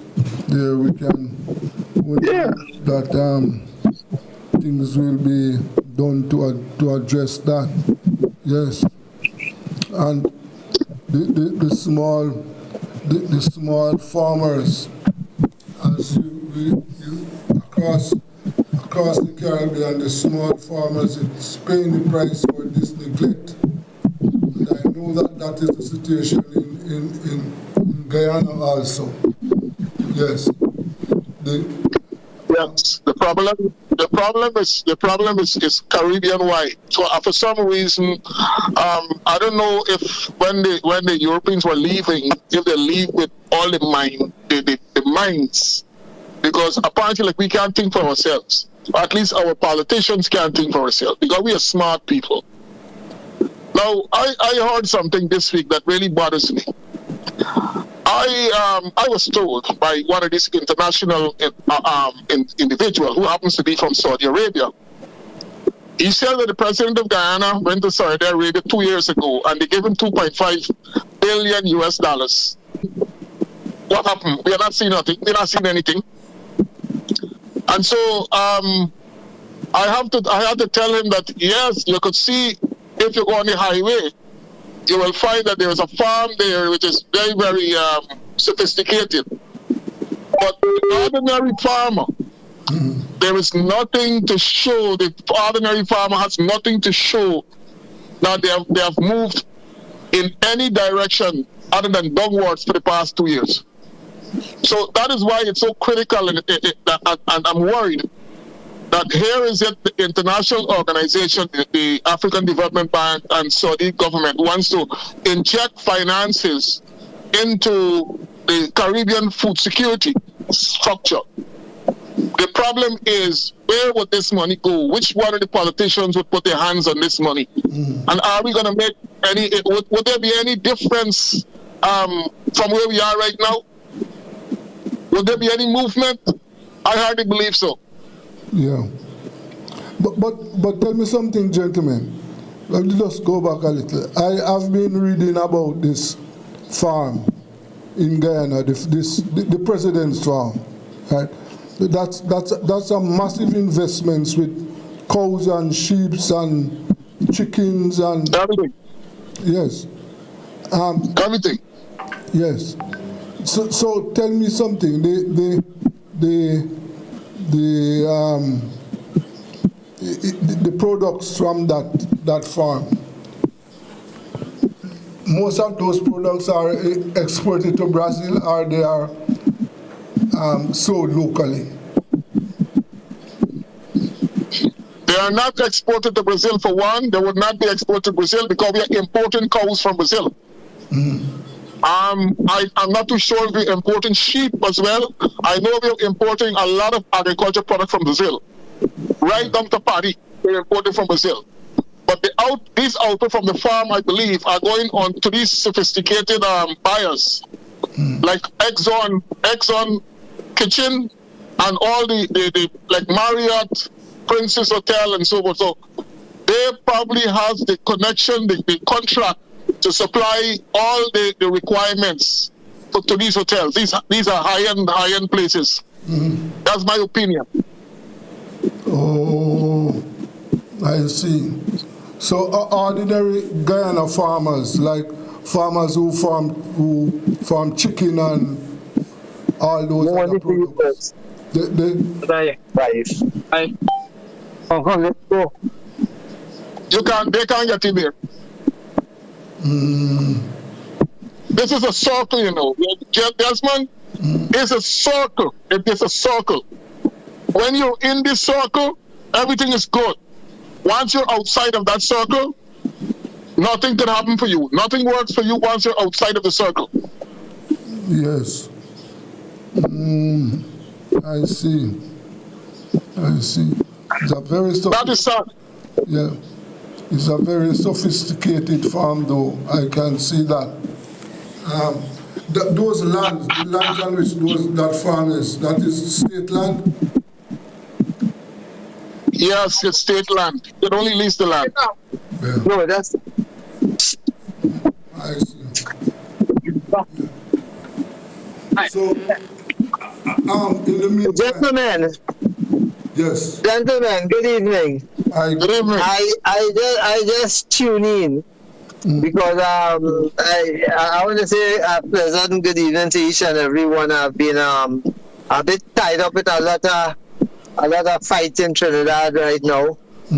As you know, I don't know if you all attend little aspects of the press conference and some of my presentation interviews. That is presently they want to close down the dairy sector in Trinidad. Yes. When I say close down, because what happened is that Nestle as the company who takes all our fresh milk, and between it and the government for the past 20 years has not injected anything much. Yes, sir. Shiraz, just hold your word there for me. Hold your thoughts there. Just want to take a break. Gentlemen, hold it there for me. This is Rebel Radio. Let us take a break.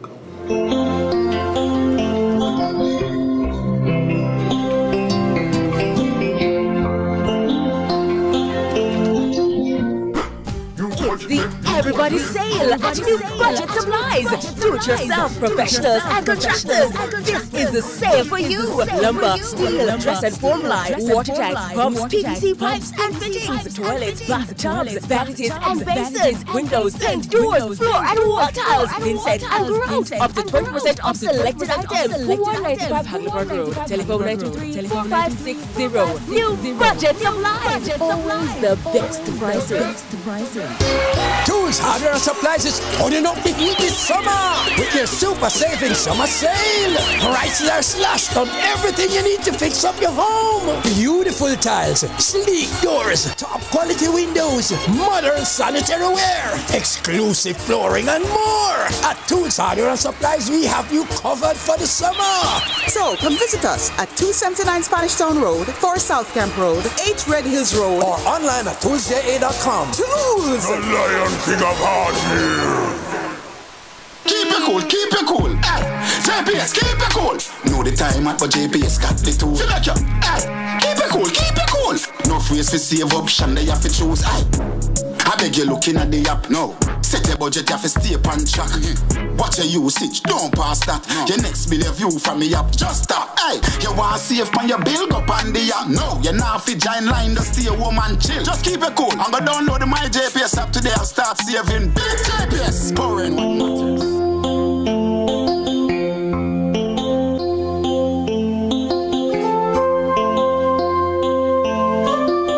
Yes, welcome back to Rebel Radio. Yes, we are on food security. And yes, Shiraz, over to you again. Back to you. Shiraz? Sorry about that. Yeah. Yeah, sorry about that. Yeah. Okay. Yeah. What happened is that we are faced as farmers, like some farmers in Trinidad, with a very serious problem. I'm saying this in the vein of what Mr. Newport was saying, right? We have not the government. I'm talking about government. Not only this one or the last one, the one before that. All of them have not paid any attention to agriculture. They always treat the agriculture as a bastard child of the economy because we oil and gas. Right, and I think that was a grave mistake. But right now, Nestle want to pull out of Trinidad and Tobago, and they don't want. They want to sell over the franchise, but majority of the people that want to come buy Nestle Trinidad and Tobago, they don't want the fresh milk market because it is right now just under 1 million liters production a year. when in 2000 we was almost 14 million liters. And most of the land has been challenged for other things besides agriculture. Eject craft, all kind of things except for agriculture. So we have, remember I called you for the president of the city of Jamaica. Yes. And I spoke with him. He had to look into something because we understand Jamaica want to over to Jamaica, and they are in the line with the best proposal to take over Trinidad, but they don't want the professional market. But as you know, Jamaica just recently last year bringing for 500 some of the best milking cows in the world right now from Brazil, which was developed in Brazil, the Orlando. And about a year and a half to 2 years ago, they brought some from Canada. So Jamaica milk production has gone up. So Jamaica is probably seeking their own interests, which I don't blame them. And our farmers are left in a quandary right now because they give us until year end. We push, we fight. They only give us an extension until June next year. You know? So we still in our country. Actually, some farmers are getting fed up of it and actually getting out of it because 90% of the farmers are over 70. 90% of the farmers are over 70. And very, very few young people, unless their father has something well established, they want to stay in it. Now, I'll just give you a brief synopsis of what is taking place in Trinidad. But one of the things I want to share, I heard that people say that Saudi Arabia and other people, have funds that they want to invest and to secure Trinidad. So before we had so much money coming out of the EU by the billions to develop agriculture in this country, in the Caribbean, not in only Trinidad. And most of the money used to go back to the European Union. Right? Because nobody wanted to access it because the whole scenario with Uncle Sam because they told us in the 90s do not plant food, they will ensure that they get all the food from them. So we have this colonial system, this plantation mentality that we don't have to worry about. But right now we have a situation where poultry sector is facing shortage. Right now we have a problem where the price of chicken has gone up. Our minister has called for no price gouging, but the thing about it is that the heat is having a tremendous effect on the El Niño and the La Niña on our production and even not only but that part of the world, And we have this problem here. Right now we have a shortage of table eggs. So the scenario is that and then here what happened, here was the most disturbing aspect of this, people from the University of Western UWI and their economists are saying to us in Trinidad, well, okay, if Nelson is getting out there, we will just have to increase our importation. You understand? And these are people in UWI teaching our children to be economists and agriculturalists and everything else, right? And this is their attitude to the whole thing, right? That is their attitude to the whole thing. My friends, we are in a state. That's one of the reasons why we were pushing to have this Caribbean Farmers Union, but Farmers Association. But the thing about it is that we need to get it going so we can have some teeth at some of these meetings that talk about what is happening in agriculture in the Caribbean, because it seems like when they reach in CARICOM and quoted, all they discuss is about how much they will import and not what they're going to change to produce, And if Saudi Arabia and other people are pumping money into the system to develop food nutrition security, how on God will we as the Caribbean not reaching out for that and snatching that? Because we have a ready-made market in Bahamas and within our own society. So Shiraz, as it relates to the milk farmers in Trinidad, What are they going to? What is the plan? We don't know. This is the thing about it, because if it is that your leading economy is saying you let's increase more, use up plenty more foreign exchange. The Minister of Agriculture, excuse the language, he just wait until the manual hit the fan, because we are talking to him since last year in June and July about the problems we facing in agriculture and the temperature problems that we faced in last year into this year. And nothing has been done since last year to now with the problems we face. Yes. We imagine now in some places the grass are dry like crop time. January to May month, the grass is like that. The rain is coming, but the heat is so tremendous that sometimes the grass ain't getting a chance to grow. Yes. I don't know if other parts of the Caribbean facing that.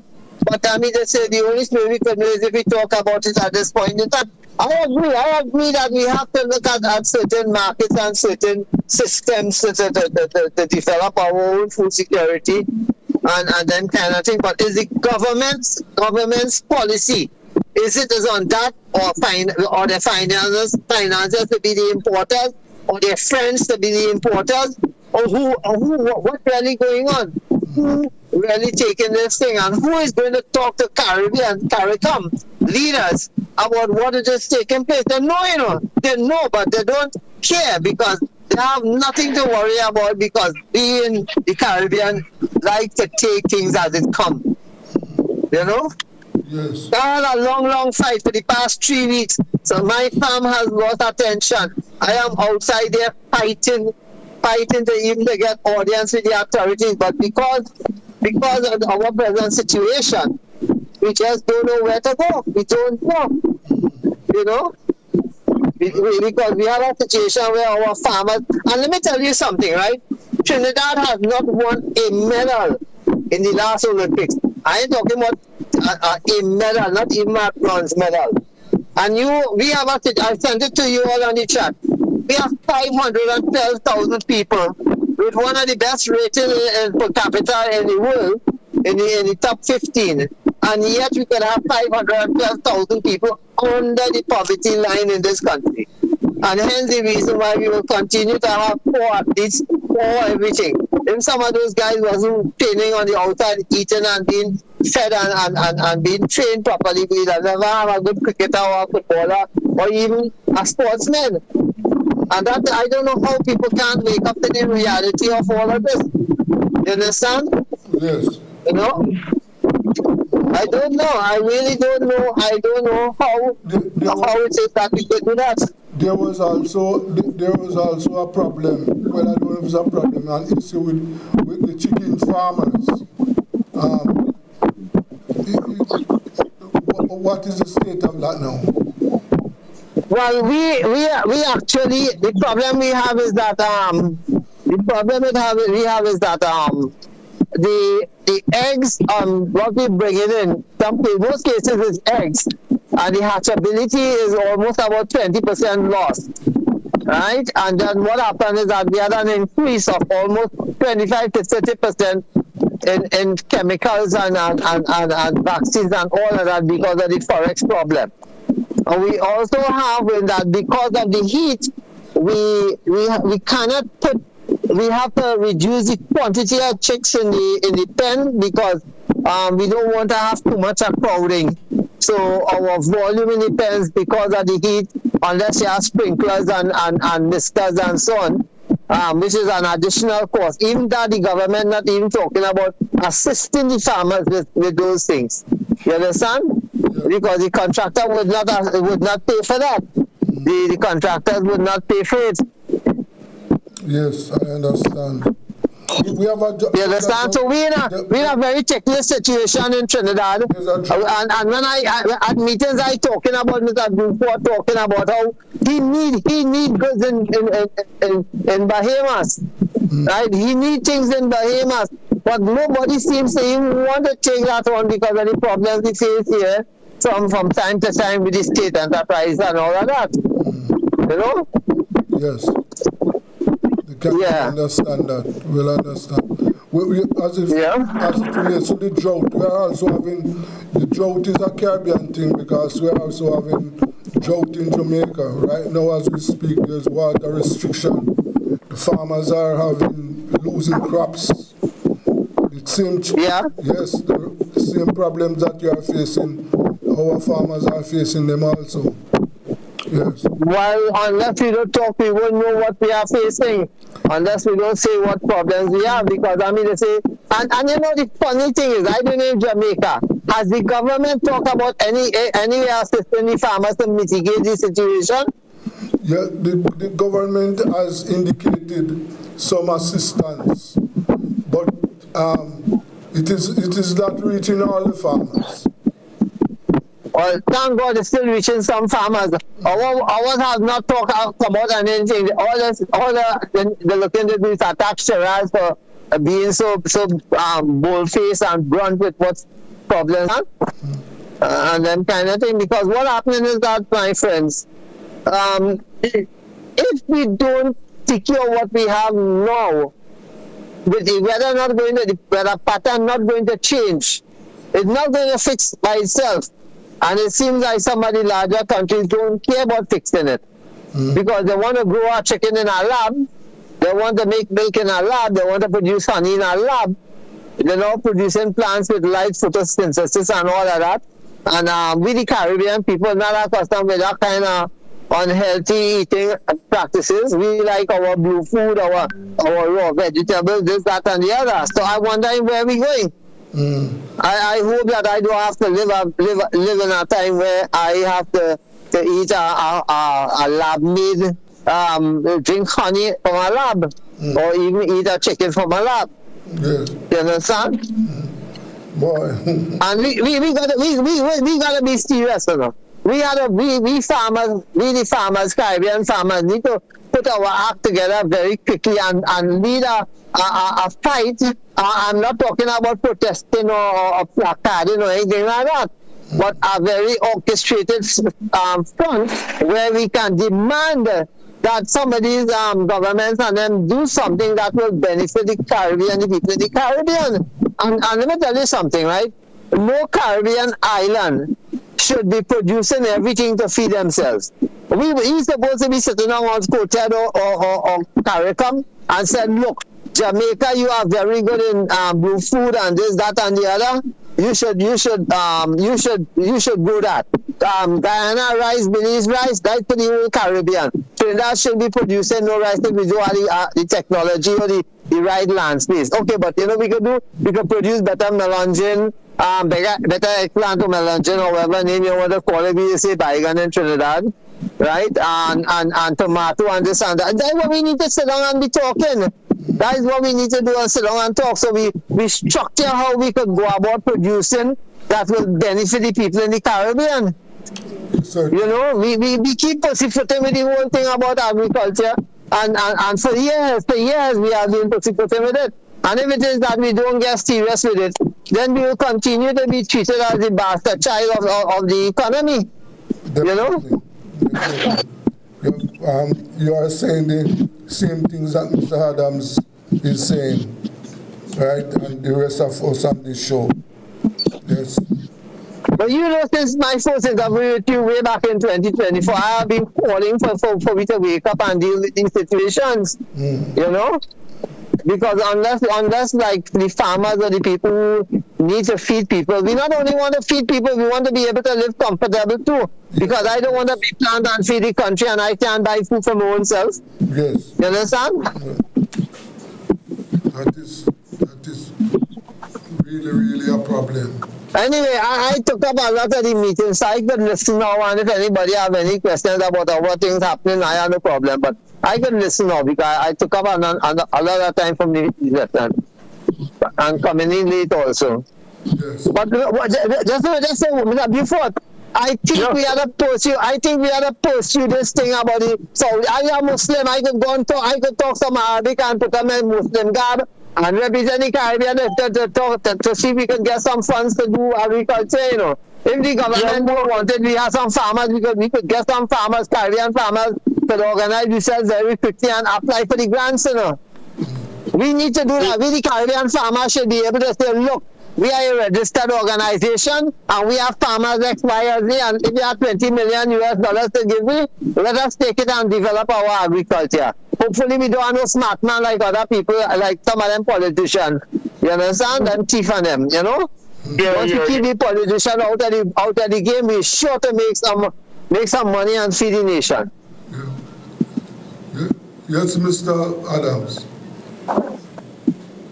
Yes. Yeah, Richard.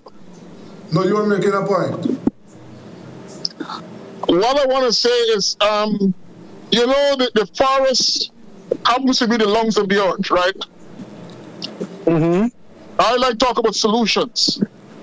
We had Trinidad been pumping a lot of gas into the air, burning the oxygen. Now we have Guyana with about, I don't know how much FSO they have on the Atlantic Ocean that is pumping a lot of burning gas in the Atlantic, burning out the oxygen in the Atlantic Ocean in the atmosphere. Now we have to find something to neutralize that. The way we neutralize that is by planting back trees.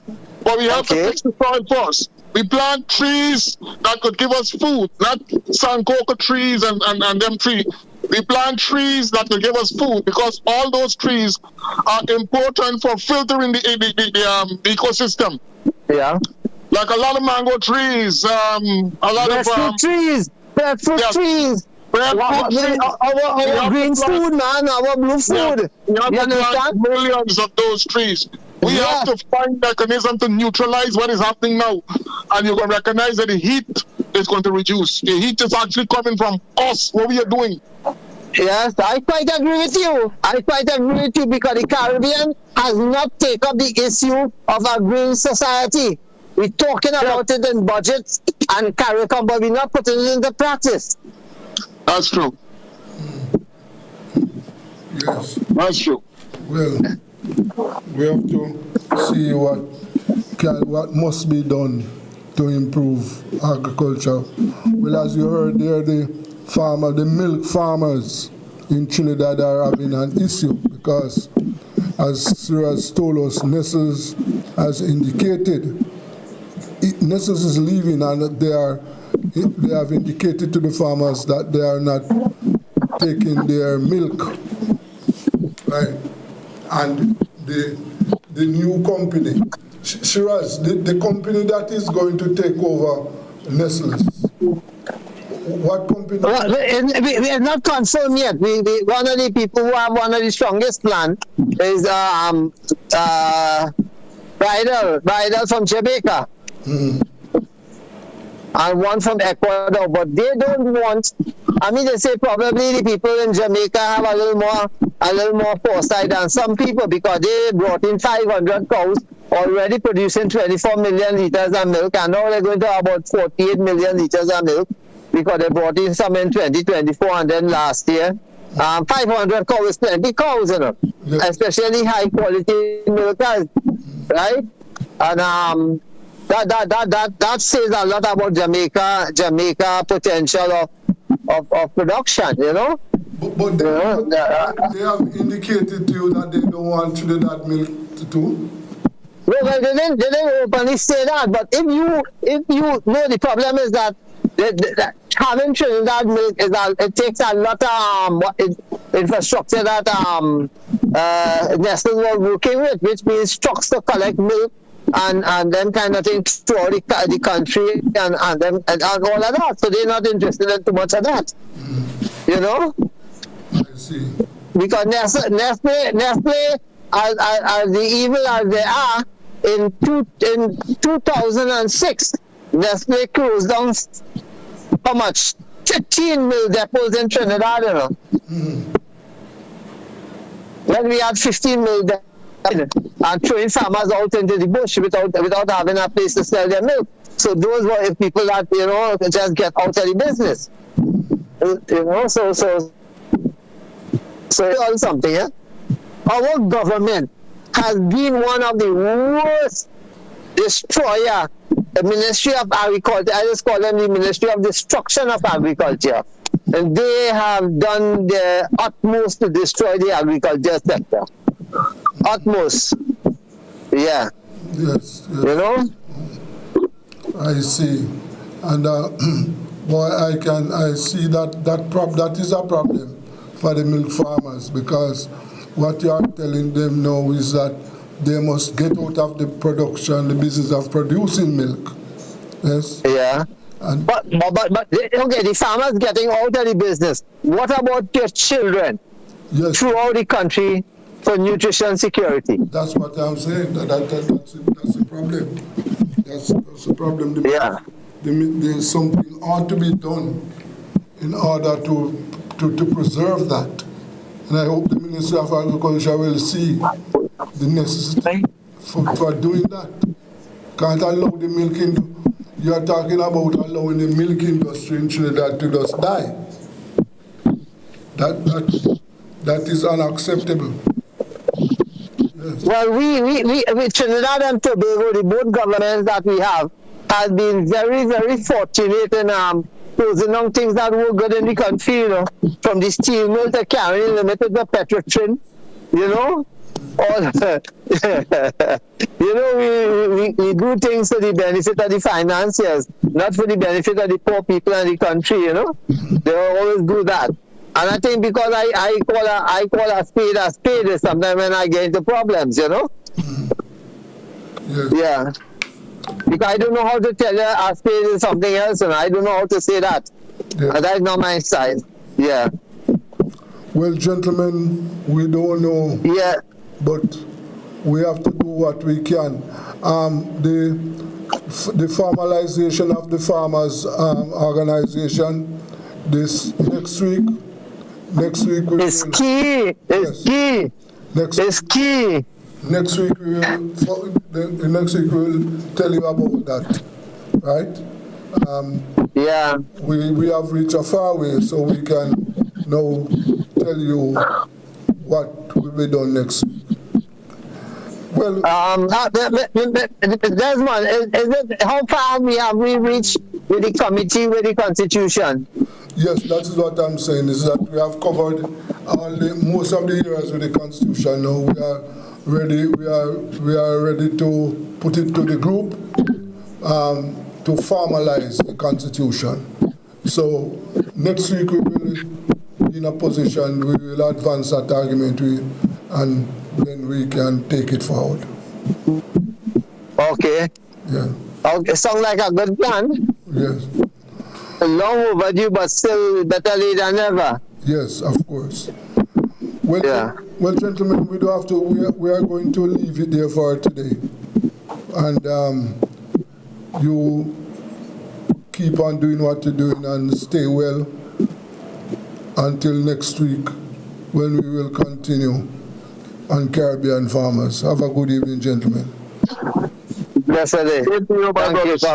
Okay. Take care, brothers. Yes, good evening to you, to my brothers. Yeah. That was food security there.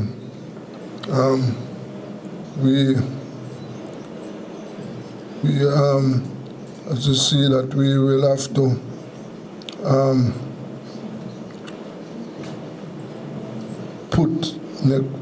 well, as I said, next week, yes, next week we will put the discussion, yes, as it relates to the Constitution.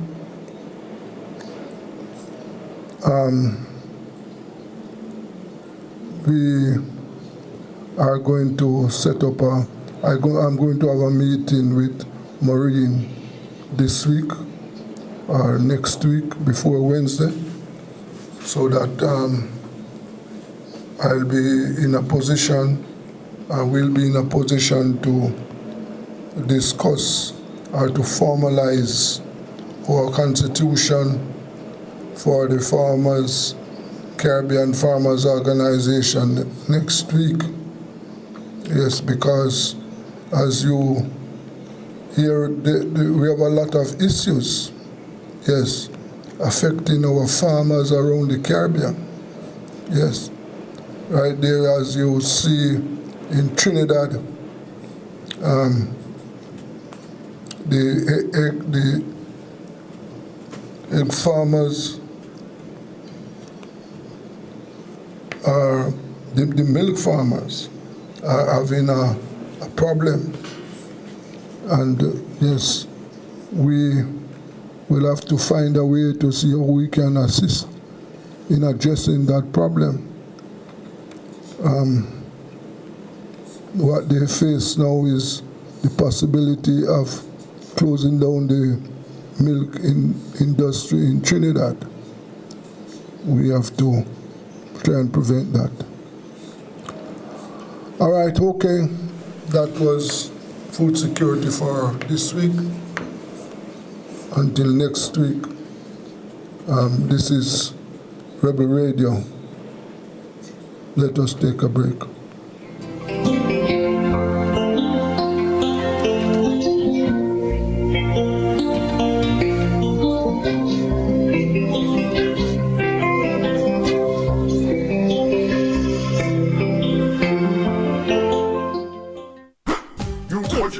Everybody sale at new budget supplies. Do-it-yourself professionals and contractors. This is the sale for you.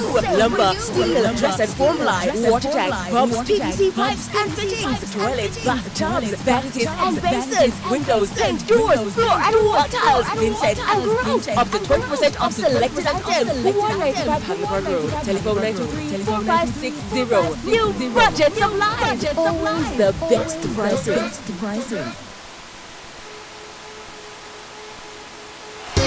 Tools, hardware and supplies is turning up the heat this summer with your super saving summer sale. Prices are slashed on everything you need to fix up your home. Beautiful tiles, sleek doors, top quality windows, modern sanitary ware, exclusive flooring and more. At Tools, hardware and supplies, we have you covered for the summer. So come visit us at 279 Spanish Town Road, 4 South Camp Road, 8 Red Hills Road, or online at toolsja.com. Tools! The Lion King of Hardware. Keep it cool, keep it cool. Hey, JPS, keep it cool. Know the time at but JPS got the tool. Hey, keep it cool, keep it cool. No phrase for save option, they have to choose. Hey, I beg you looking at the app now. Set your budget, you have to stay on track. Watch your usage, don't pass that. Your next million view from me up, just stop. Hey, you want to save on your bill, go on the app. No, you're not fit giant line, just stay home and chill. Just keep it cool. I'm gonna download the My JPS app today and start saving. Big JPS, pouring one.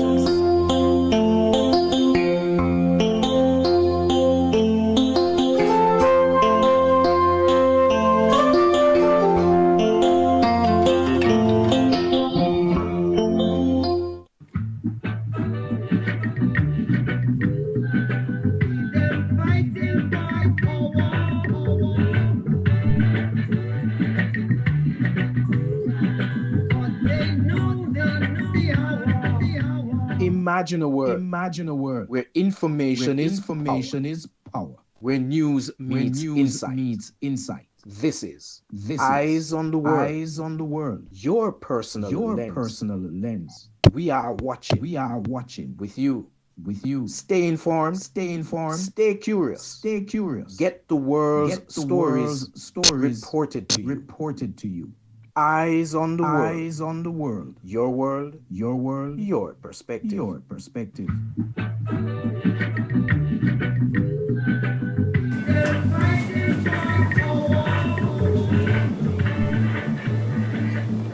Yes, Eyes on the World. Yes, this is where we share some of what has been happening around the world with you. And as I said at the start of the show, that there are so many things happening. Let us watch some of what has been happening around the world on Eyes on the World.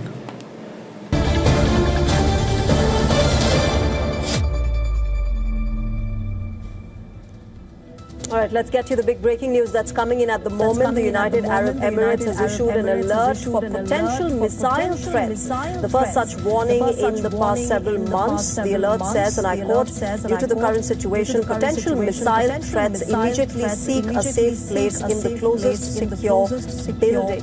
This message is from the Interior Ministry of the UAE, the first since a false alarm in June. Before that, the last missile warning came in May. Right now, it is not known from where or who fired the missile on the UAE. This is a developing story. We are keeping a close watch on it. We'll give you updates in our updates.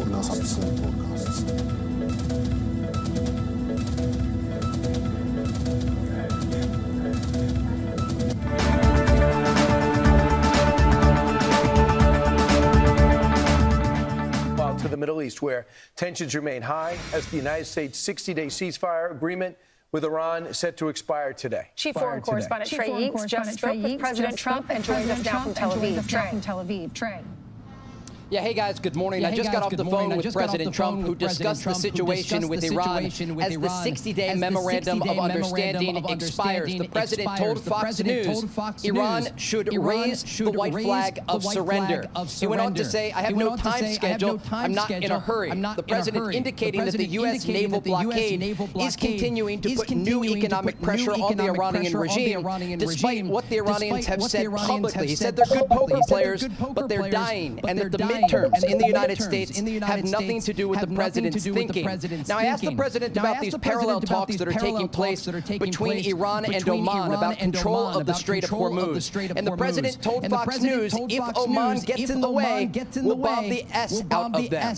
We went on to talk about a variety of different regional topics, including the U.S. stockpiles of weapons that are currently stationed in the Middle East. The president says what we've used so far is peanuts. He went on to say the United States has a lot of mid-level weapons, and that many of the more advanced systems, the president says, were given away by President Biden to Ukraine, for example, when we're talking about air defense that is needed right now in the Middle East. The president also spoke about U.S. ally Israel. Remember, his son-in-law and top negotiator Jared Kushner is in the region. He met yesterday with Khalil al-Hayya, the current Hamas chief in Egypt, and the president said that they have a different channel with Hamas, and that ultimately they are giving up their guns, talking about the demilitarization of the Gaza Strip. I asked the president about the upcoming Israeli elections in October, and President Trump told Fox News, I think it's most appropriate for me to stay out of Israeli elections, but I may endorse somebody. And so a lot of headlines here, the president talking about the latest in terms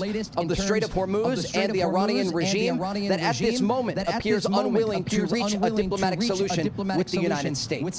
Guys? Trey, it also looks like we got an answer from the president about what is priority number one for the United States. Is it the nuclear weapon or getting the gas prices down? He responded to that on True Social.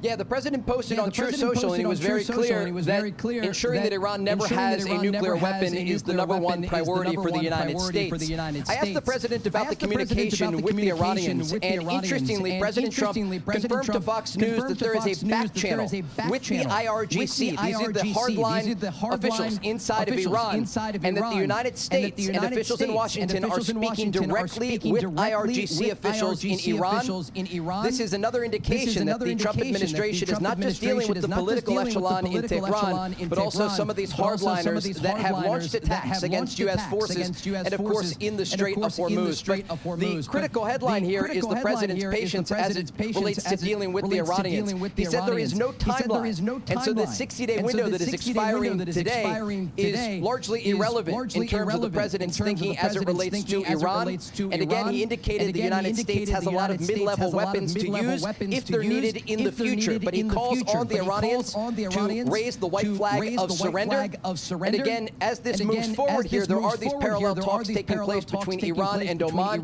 The president warning Oman not to get in the way of the U.S. naval blockade and the efforts to control the Strait of Hormuz. And we know that that naval blockade is costing the Iranian regime hundreds of millions of dollars each day.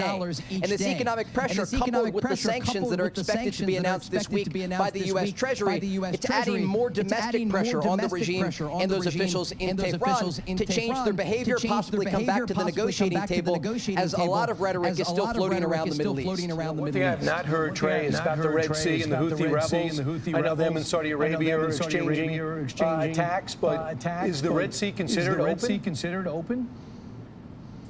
At this moment, there is still quite a bit of traffic passing through the Red Sea, but last week, the Iran-backed Houthis in Yemen did launch a number of attacks on vessels there. They've also been targeting the Mocha port. This is a government-owned port from the Yemeni government, and they hit it with so many missiles and drones over the weekend that the Port Authority stopped all commercial activity at that location. Remember, President Trump warned the Houthis against getting directly involved in the fight. And the president also spoke about the Iranian proxies across the region. He spoke about Hezbollah in southern Lebanon, and also about Hamas inside Gaza. He said specifically about Gaza, and again, this is important in relation to the meeting that is taking place as we speak in Jerusalem between Jared Kushner and Israeli Prime Minister Netanyahu. He said the Israelis should not be striking in Gaza because he says Hamas has agreed to lay down their weapons after that meeting yesterday in Egypt between senior Hamas leadership and Jared Kushner, along with the American mediators on the ground. And so, again, there's a lot of moving parts here, but it's all linked because when we talk about the Iranian regime, they spent decades funding and supporting these proxies across the region, whether it be in Gaza, in southern Lebanon, or inside Yemen. And the president did have something very positive to say about Israel in terms of their fighting capability. He said they fight very well alongside our forces, again describing them as the little brother to the United States, understanding that if any combat operations do resume in the Middle East, they would be led by the United States of America, and of course supported in part by Israel and the Air Force here. All right, Trey, thank you so much. Thank you so much. The president said on Friday they're not paying their soldiers, they're not paying their police, and they have 350% inflation. It's costing them a lot every day. Be sure to like and subscribe for all the Fox News latest on YouTube and catch full shows streaming now on Fox 1. Let's bring in Rebecca Heinrich, Senior Fellow at the Hudson Institute. While we were watching Trey's report, we noticed that the Iranians, they feel pretty comfortable to all get together now. Rebecca, that's different. Yeah, it is different. And Dana, the Iranians haven't backed off their original demands, and in fact, they're making more audacious demands even publicly, now saying that they want the United States to remove the blockade, they want reparations for the military activity that has already taken place. And clearly, President Trump is very frustrated with the Omanis. The Omanis are an ally of the United States. But if the Omanis are suggesting that they may be okay with the Iranians doing things like demanding tolls of the strait, clearly that's not going to work for President Trump in the United States, and he's making that very clear that the Iranians, under no circumstance, with Oman or not, they cannot control the strait at all. Jack Keane with us yesterday. Iran threatening again. This is what he thinks. Watch. I have been saying, and I think the Wall Street Journal has picked up on it from their sources, that the Iranians likely, given the midterm elections are coming, will increase the volatility and violence in the area to demonstrate to the American people that the management of the war is not going good. Okay, 77 days away from that vote. How much credence do you give that theory? I think that's right. President Trump clearly has settled into this preference of a strategy to dry up the Iranians' ability to reconstitute some of their military by this economic blockade, by increasing sanctions, and then by trying to get some ships, as many as we can, along the coast of Oman. But as you just heard from Jack Keane, we do know that the Iranians are going to be busy trying to do exactly what we don't want them to do, which is reconstitute their military forces, and they're going to try to embarrass President Trump by shooting at these ships in the strait and by trying to undermine his efforts to move oil.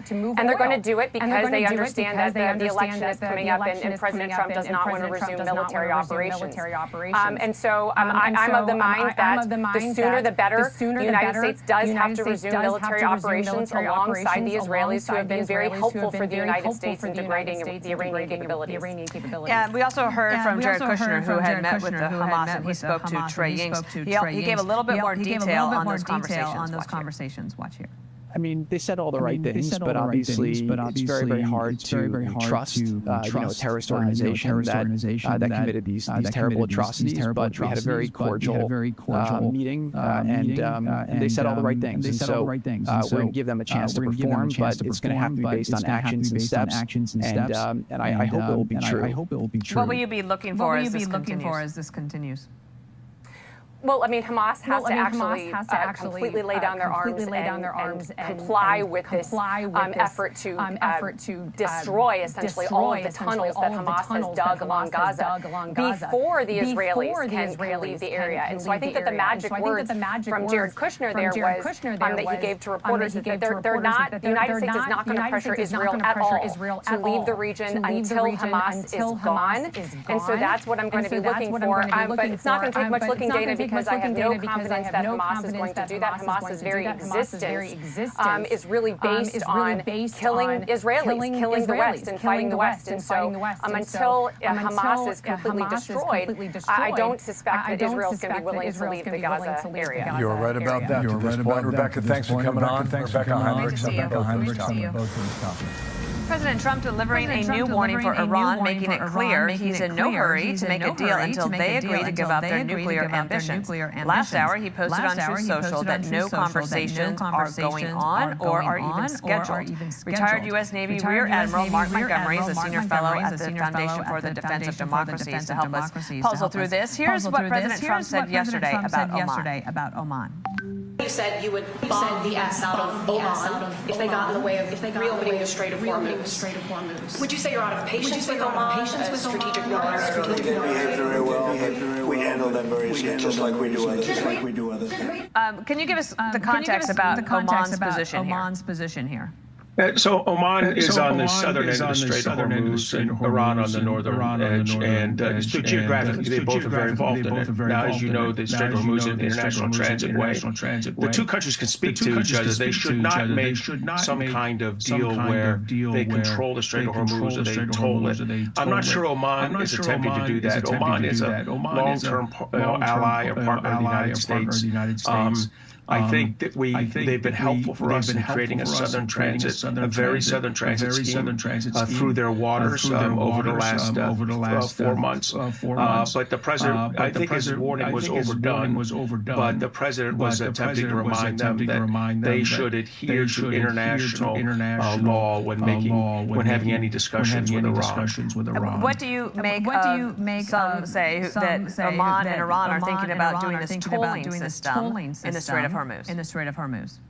Well, certainly Oman didn't have that intent originally, right? Originally, Oman's they're a victim of Iran in the sense that Iran has actually bombed them several times over the last 6 months. I think Oman is looking, and Qatar, who's the intermediary, are looking for a way through this so they can get flow going back through. But Oman had better be careful here. They are a partner of the United States, and President Trump clearly does not want a solution that includes tolling or fees of any kind. And I think in the end, Oman will bend back towards the U.S. point of view on this. But the lack of any U.S. IRGC, U.S.-Iranian discussions are probably forcing this issue forward. Okay, let's also ask you about this because Jared Kushner has been there. Well, he's been everywhere, helping the president. In particular, he was talking about his conversation with Hamas officials yesterday. He spoke to our own Trey Yinks. Here's part of that interview. You met with Hamas officials yesterday. Do you think they're genuine about peace? I mean, they said all the right things, but obviously it's very, very hard to trust a terrorist organization that committed these terrible atrocities. But we had a very cordial meeting, and they said all the right things. We're going to give them a chance to perform, but it's going to have to be based on actions and steps. I think he sounds skeptical. Of course, Hamas would say all of the right things. The question is, what will they do, and how would we know? How will you assess that? Well, look, I'm glad he took that very skeptical. That was a very skeptical answer, and he's right. I mean, this is a terrorist organization that's been a terrorist organization for decades. It's vowed the end, from the river to the sea, the ending of the Israeli state and the genocide of the Israeli people. So there's the old Reagan axiom, trust but verify. There's trust but verify with these guys because I don't trust them. I don't think you can get a true agreement out of Hamas, and I think Jared Kushner was kind of reflecting that in his answer. All right, Mark Montgomery, we appreciate you coming on the show and say hello to your colleagues over there at FDD. Thank you, ma'am. Be sure to like and subscribe for all the Fox News latest on YouTube and catch full shows streaming now on Fox 1. When people show you that they don't value your presence, you do leave them alone. You go away. When people show you that they don't need you, you give yourself some respect and you separate from them. I think we're going to watch this video, which I believe is very controversial. Nigerians have doubled the visa application to South Africa after xenophobic. South Africa is supposed to be a xenophobic country that is ungrateful from what Africans have done for them. So they say. Now they beat and chase and burn people's properties, as they say. But Nigerian visas have doubled. Watch this. I want to give assurance to Nigerians that it is safe to travel to South Africa. It is everybody's responsibility to ensure that before you travel, you ensure that you have your visa, you comply with the immigration laws of the country, you become a good ambassador of your country. When you get to South Africa, you know and understand your rights, but you must also familiarize yourself with the laws of the country. I can assure you, and the listeners, Emmanuel, that it is safe to travel to South Africa. I indicated during the beginning of the show that the number of visa applications have almost doubled. So we are quite comfortable, and we have no doubt that a lot of Nigerians who still want to visit South Africa. The number of visas have doubled. So first of all, who is this man?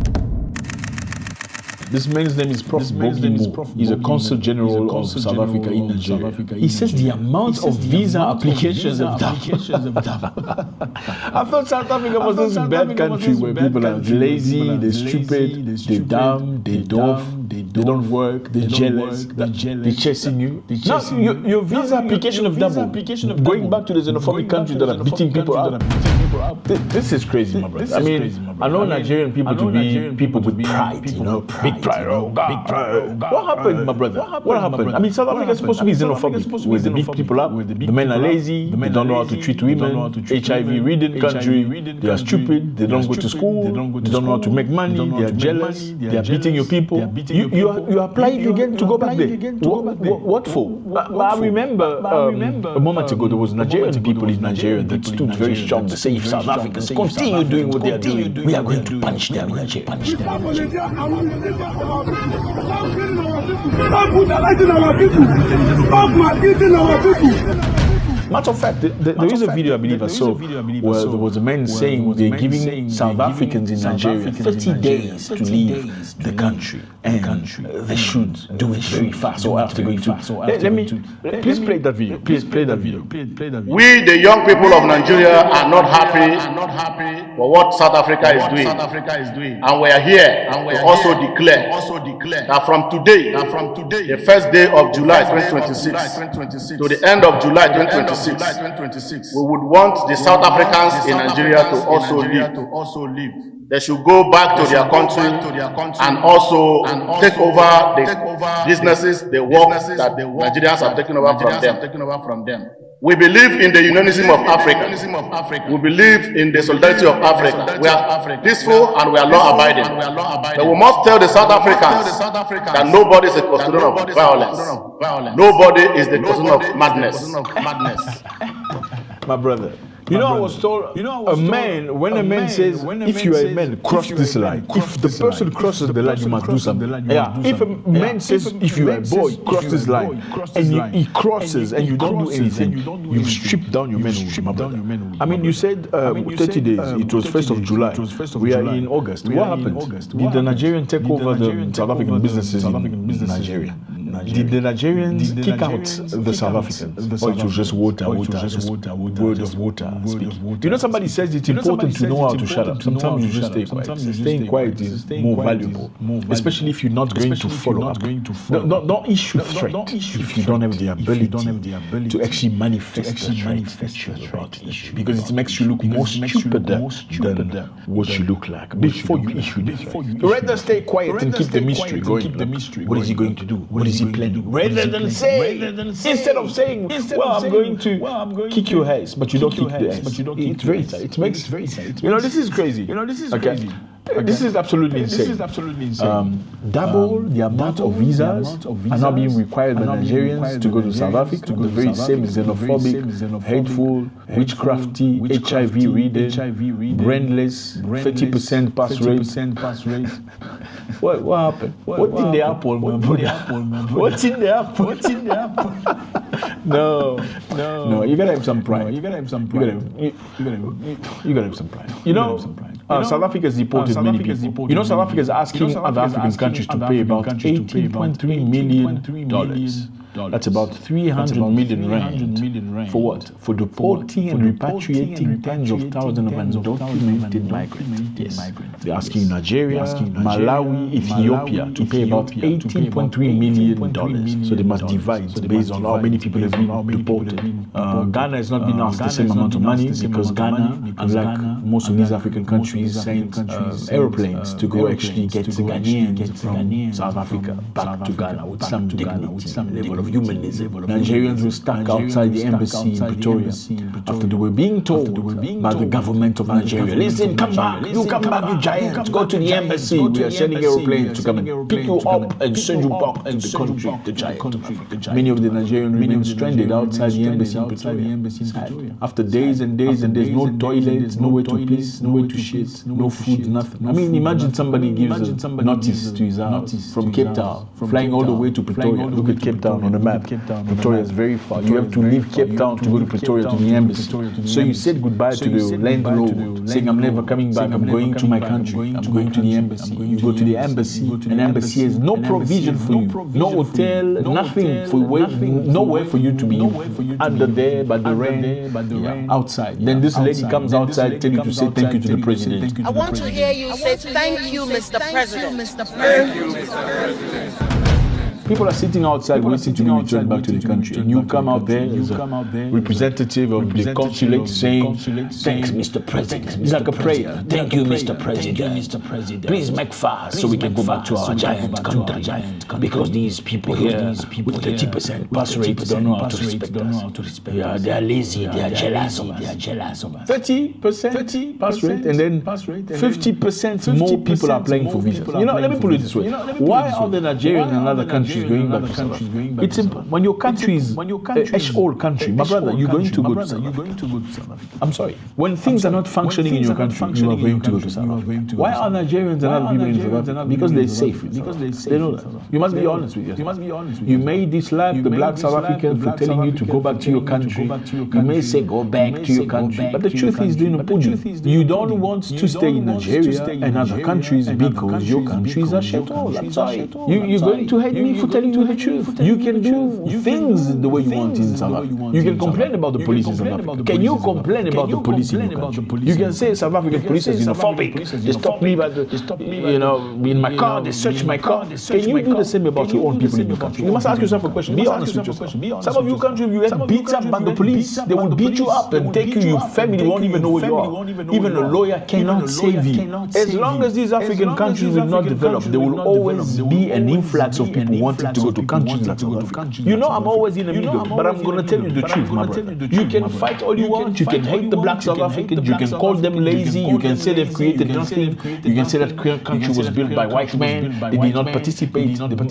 Bottom in the line is their country. Whether it's the white man that brought electricity or the medical system, it is their country. It is within their range. If you're so smart and so clever, why don't you build it in your own country?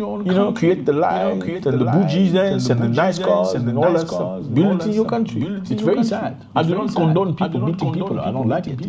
Primitive. Beating people up for no good reason is bad. Whether they are Nigerians, Ugandans, Tanzanians, whether they are illegal or legal, it's bad. You can't beat people. Even illegal people, you can't beat people up. You can't burn them or something. But you can't keep complaining about people saying they are stupid. They have nothing. They've built nothing. They pass with 30% rate. They have HIV. But then you're asking for visa again to go back to Africa. I mean, your country also also your government must be ashamed of itself. Your people are being beaten up. You send aeroplanes to take them back, and some of them still want to go there. Imagine your child coming, daddy, they beat me up. You go there, you make noise. Don't beat my child up. Then you go, then the child go back and to eat pasta and pizza. Buy your own pasta, your own pizza, so you cannot embarrass yourself like that. Disgraceful. Let me know how you feel about this. Now they're sending you bills. Say, okay, you must pay for the pizza that your child ate. The giant of Africa. God bless.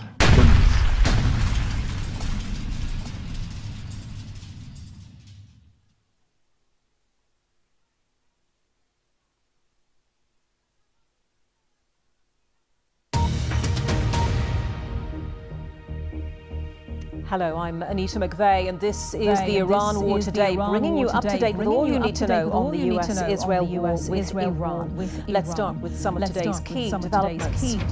Donald Trump says there are no talks taking place or planned with Iran after the 60-day memorandum of understanding between the sides came to an end.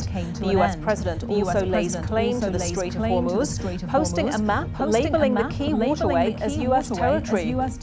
Meanwhile, Qatar says it won't mediate wider talks to end the war until a deal is done between Iran and Oman on reopening the Strait of Hormuz. Another strike on a vessel in the Strait as a ship is hit by an unknown projectile, killing one member of its crew. Iran says it's finished cleaning up one of multiple oil spills in the Strait of Hormuz, blaming U.S. military action for the environmental disasters. Iranian leaders say America should be charged for what they say are trillions of dollars worth of damage.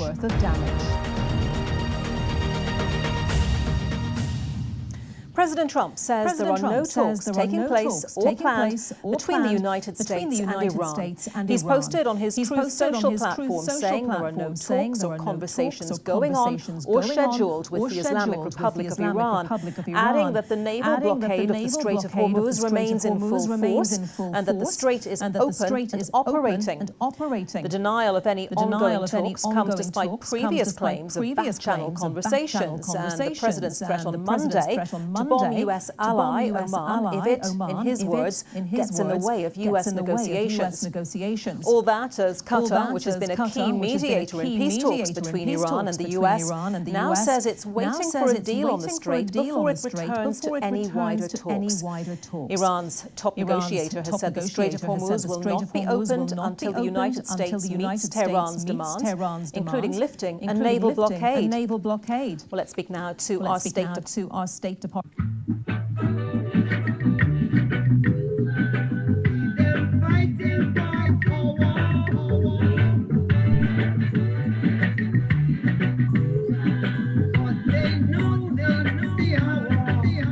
Imagine a world where information is power, where news meets insight. This is Eyes on the World. Your personal lens. We are watching with you. Stay informed. Stay curious. Get the world's stories reported to you. Eyes on the world. Your world. Your perspective.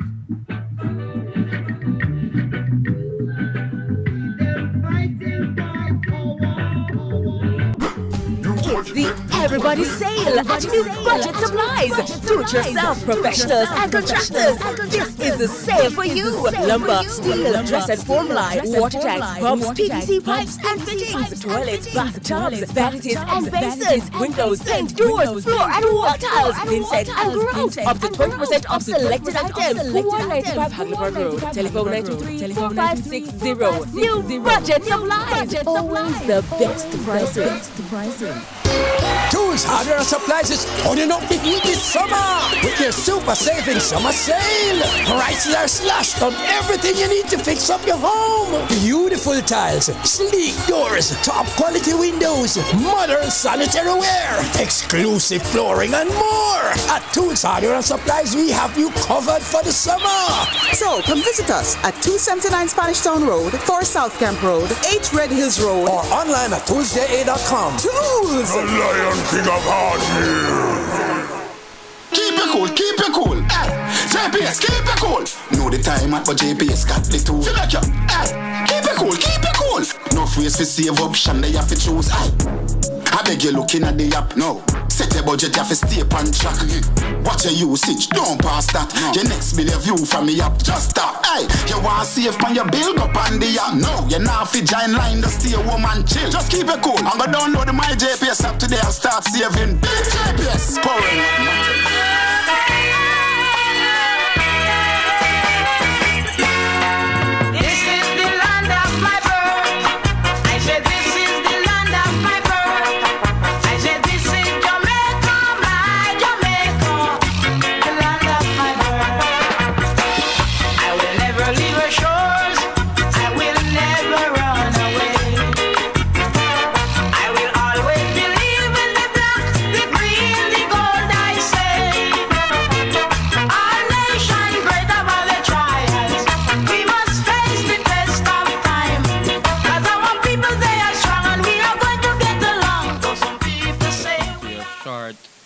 Midweek bulletin of the world of sports and entertainment.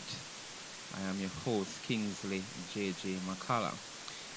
Well, we'll have something to sweeten it in sports and entertainment, yes. Okay, and I can just have a smile to see that Jamaica Kingsmen, that is the name of the T20 team that's representing us, the franchise, with some of the Jamaicans and other players from other islands making up this team. They had a back-to-back win now against the St. Kitts and Nevis Patriots last night at the Sabina Park, not the National Stadium, right? Yes, so it was a good match. At one stage, Jamaica was tottering, 3 wickets down and looked like another collapse, but you know, intervention of some of the middle order batsmen came to the fore.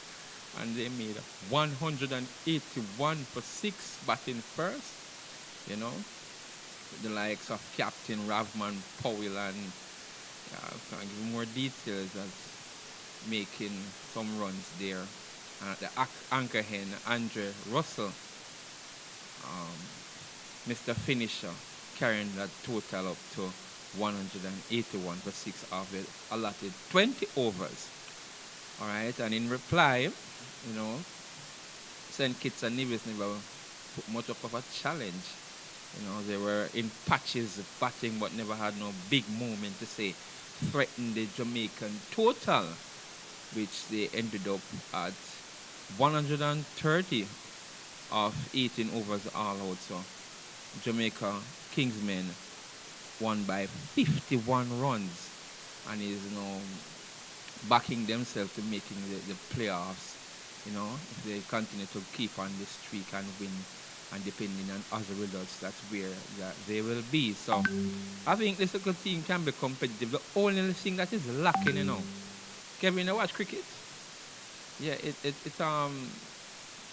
the bowling needs to be a little tighter, but it can work with little luck, yes, and the batting is somewhat there and thereabout, but sometimes the odd game come on Jamaica.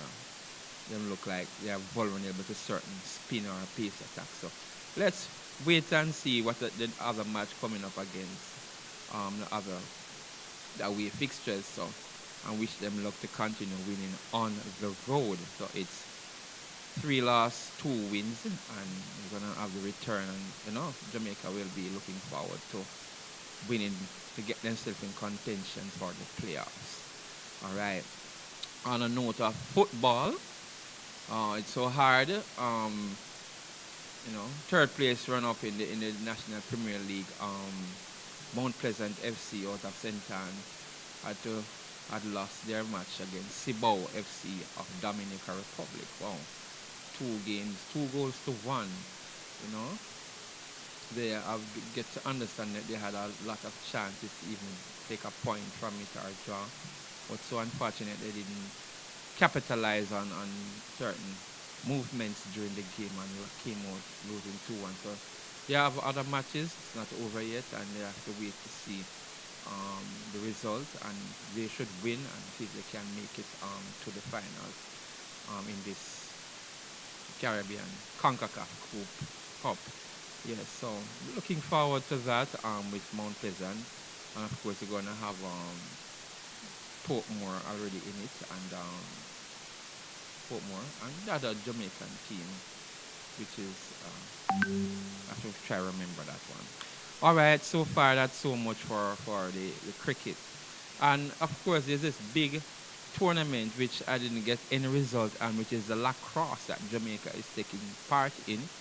You know, participating. I don't get the result of the last match that they played against Canada, but I know that they had won a game, and I'm gonna keep a close watch, you know, to see how the team progresses coming out of this tournament and wherever.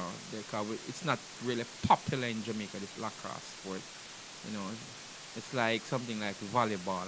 It's a different thing with a mesh thing where you put the ball in the goal, and we'll just wait and see how this Jamaica team is going to progress among the other teams in the world as that is taking place, of course, at the Stadium East. Yeah.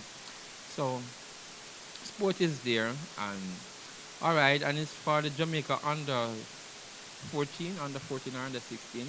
They have made it 3 from 3. The last match they played against Curacao, winning by 4 goals to 0. Yes.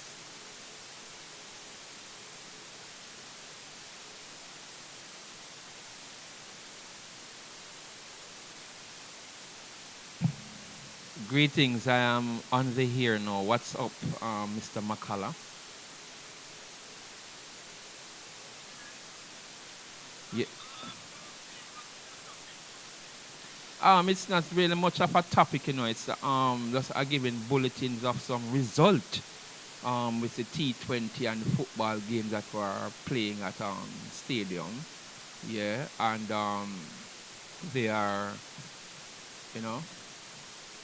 The cricket now, Jamaica has won back-to-back 2 games now, but then lost 3, and they're going to be on the road playing to see if they can make inroads to qualify for the knockout phase in this Jamaica Kingsmen team. It's made up of some Jamaicans and other players from in the region and international. Yes, so they have a quite capable team, and looking forward to see what impact they can have on the game.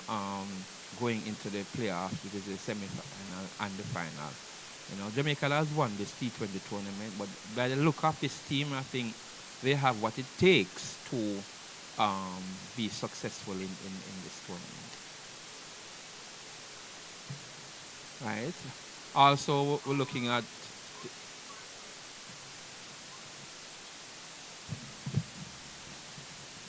all right. There's not much I can.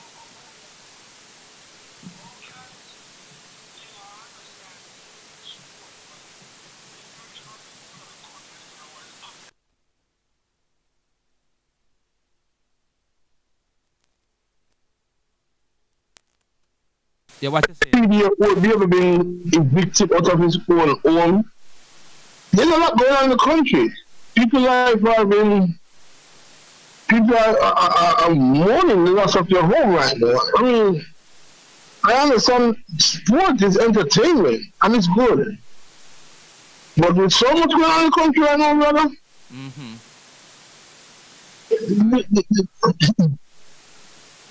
But what I can say from on that point, you know, is that the authorities are aware, and the political sphere of it between the opposition and the government is taking steps to do whatever they can. And of course, the persons who have been dispossessed and displaced, they have acquired lawyers to look into this for them of what has happened to them, unfortunately, by being detained. There's so much going on. It's so much going on. Detained and dispossessed, nowhere to live, and then at the same time, giving them you have a concrete structure and giving them tent to live on. All right, well, it's something that Jamaica are weighing in on heavily, and I just say we just can't talk about it business as usual and entertainment. That's something really affecting a lot of people, but at the same time, it is being dealt with, and those are persons who are dealing with legally through attorneys and all that. So we're waiting to see what the government is going to do, and what will be the next step in towards the restoration of these people's home. Because if you want them off the land, you give them 10 to cover them belongings of whatever is left of it. I mean, it's not justified, and there's something that they are going to have to do, and who is responsible, who called for this wreckage. You know, somebody have to give an account. Somebody got to be accountable, and somebody got to be responsible.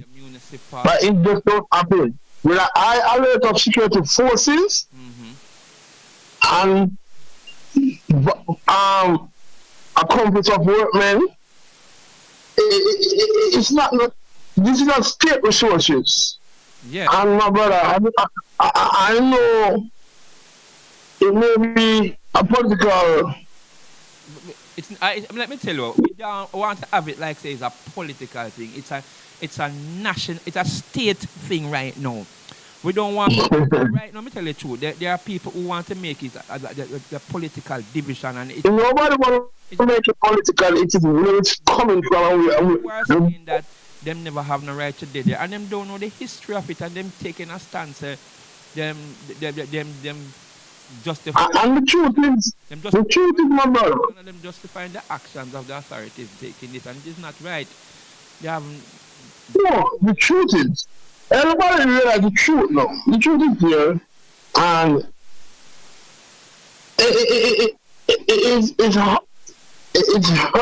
it's hurting the people in diaspora. People in America, I'm telling you what, people in America is crying shame. Not only that, you know, people are still asking questions about their donations in kind and in cash, which have not helped. It's a lot. It's a lot. It's a lot going on with the government. With the Melis. Yes. Oh my God. Truly, it's a lot, my brother. It's a lot. It's a lot going on. And I don't know how the man them find themselves with play sport now. West Jamaica playing cricket and that. This is too much. A 3-year-old baby? This is too much. The world is looking at Jamaica now, and boy, it's not something that we are proud of, and we are on the map for another wrong reason. We are on the map for our sports and music, and now this. You know, it's something that we, the citizens and Jamaicans here in Jamaica and the diaspora, we have to do. I want to give shout out to my little brother Cedric Omar Makala. Today is birthday. Junior, yes. All right, happy birthday, my little brother Junior. Yeah, Style. Big up yourself, Style. Happy birthday. What it is today? How much? 41. Tell me. Yeah. You don't know, brother. You don't know. And even Richard. 47. What? Really up there. 47. I know so much. Marlene is much. No, I'll have to check that out. I'll be even sure. Right. That was what. Even just tell Richard, say, well, yeah, we are big him up from right here, despite the situation of things. Just be a music feel, you know? Celebrating, just don't make it in your own speed. You may not be listening. Yeah. But that means make it be known that you have a little bit better. It's a short program. I'm going to see if I can find one of his favorite songs, The Whole World by Stevie Wonder. The Whole World, I think, is one of the songs by a rap song. I don't like a song there, the whole, may the whole world, ha ha ha ha. Yes, something like that. I'm just one of my favorite that. Yes, but I forgot look up that artist and see if I can find it. All right, Andrew. So we are looking at that, and we're just hoping the best for the people and see if we can do something to choose, darling. Yes. You really need to highlight it. It's not. It's something to really talk about because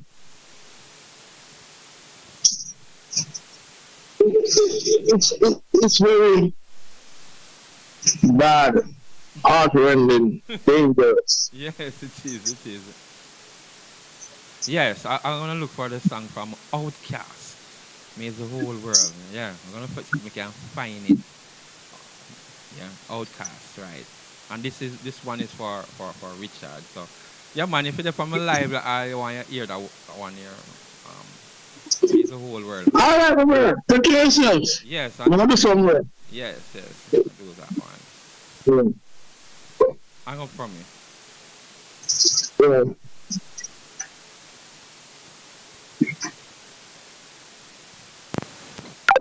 Okay, that was Andrew McCullough there from out of Florida, telling us what Jamaicans are saying of what happened with the dispossessed and, you know, people in Trelawney and Cooper's Land and a lot of things that it's talked about not only all over the world. And we are, as I said, we are on the international stage for the wrong reason again. And not normally Jamaica hear about our athletes and reggae and all of that. And that is what we are known for. But this is a new law. It really is a new law. All right?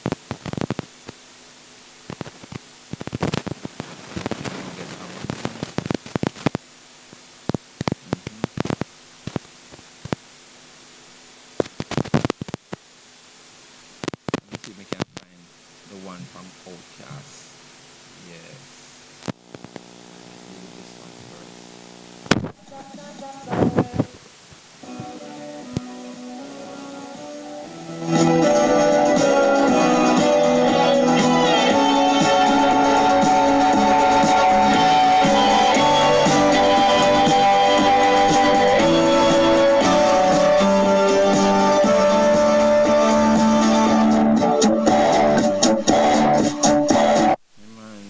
Tragedy. This is from the Bee Gees.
Tragedy.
this and more and beat it. But I'm going to give another one before I get out of here in a few minutes' time. Yes, one is from Outcast, right? Yes, I'm going to give you that one. This one, of course, for Richard, one of his favorite Outcasts there. Okay, yes. Let us see.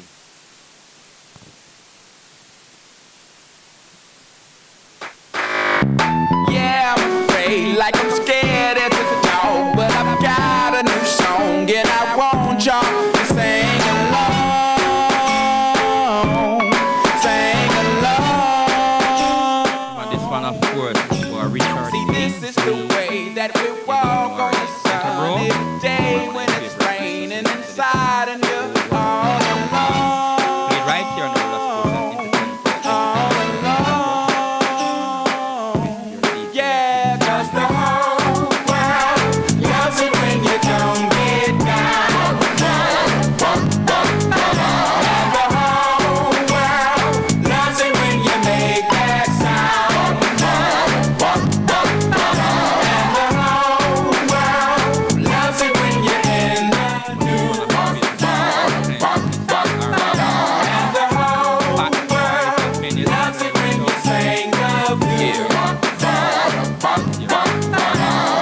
Take a little trip, hater, pack up your mind. Look forward, not behind, then you see what you find. I called a sucker dime, cause he thought it could rhyme. Now if his mama is a quarter, daughter must be a dime. I got a meter, don't take no shots, I don't use a Asians, I don't even play the radio neither. Only if I need to know the sports or the weather. I'm a cool type of brother, but yeah, your head I from the neck. See, ain't nothing changed, hit the stage. Set a date, sucker, in battle we can engage. I wife you, marry you, divorce you, throw the Porsche at you. Is what I'm forced to do, with my back against the wall. It's back, y'all. No, it ain't went nowhere like heavy hair with style and jail in it. Throw a curl in it, dread that nappy up, throw a shell in it. Whatever floats your boat, I find your lost remote. And this is for the broken at the airport who got laid off. I take my shades off. If you look straight in my eyes, you still might see a disguise. Because the whole world loves it when you don't get down. And the whole world loves it when you make that sound. And the whole world loves it when you're in the news. And the whole world loves it when you sing the blues. Player, I grind, my focus is crime. Raw with the rhyme, I'm slick with the slime. My words are diamonds, dug out of mine. Spit them, polish, look how they shine. Glitter, glisten, gloss, floss. I catch a beat running like Randy Mouse. Ride that bitch off like a brand new house. I'm rolling my stones, down to no mouse. Mommy, I hope you get it. Rock you on broke like a Leah and talk. Back, forth, get that cell on course. Make that track a corpse, rap, roll. Utterly rock with my mouth to the mic and my hand on my Cadillac Outcast, just won't stop. The whole world loves it when you don't get down. And the whole world loves it when you make that sound. And the whole world loves it when you're in the news. And the whole world loves it when you sing the blues.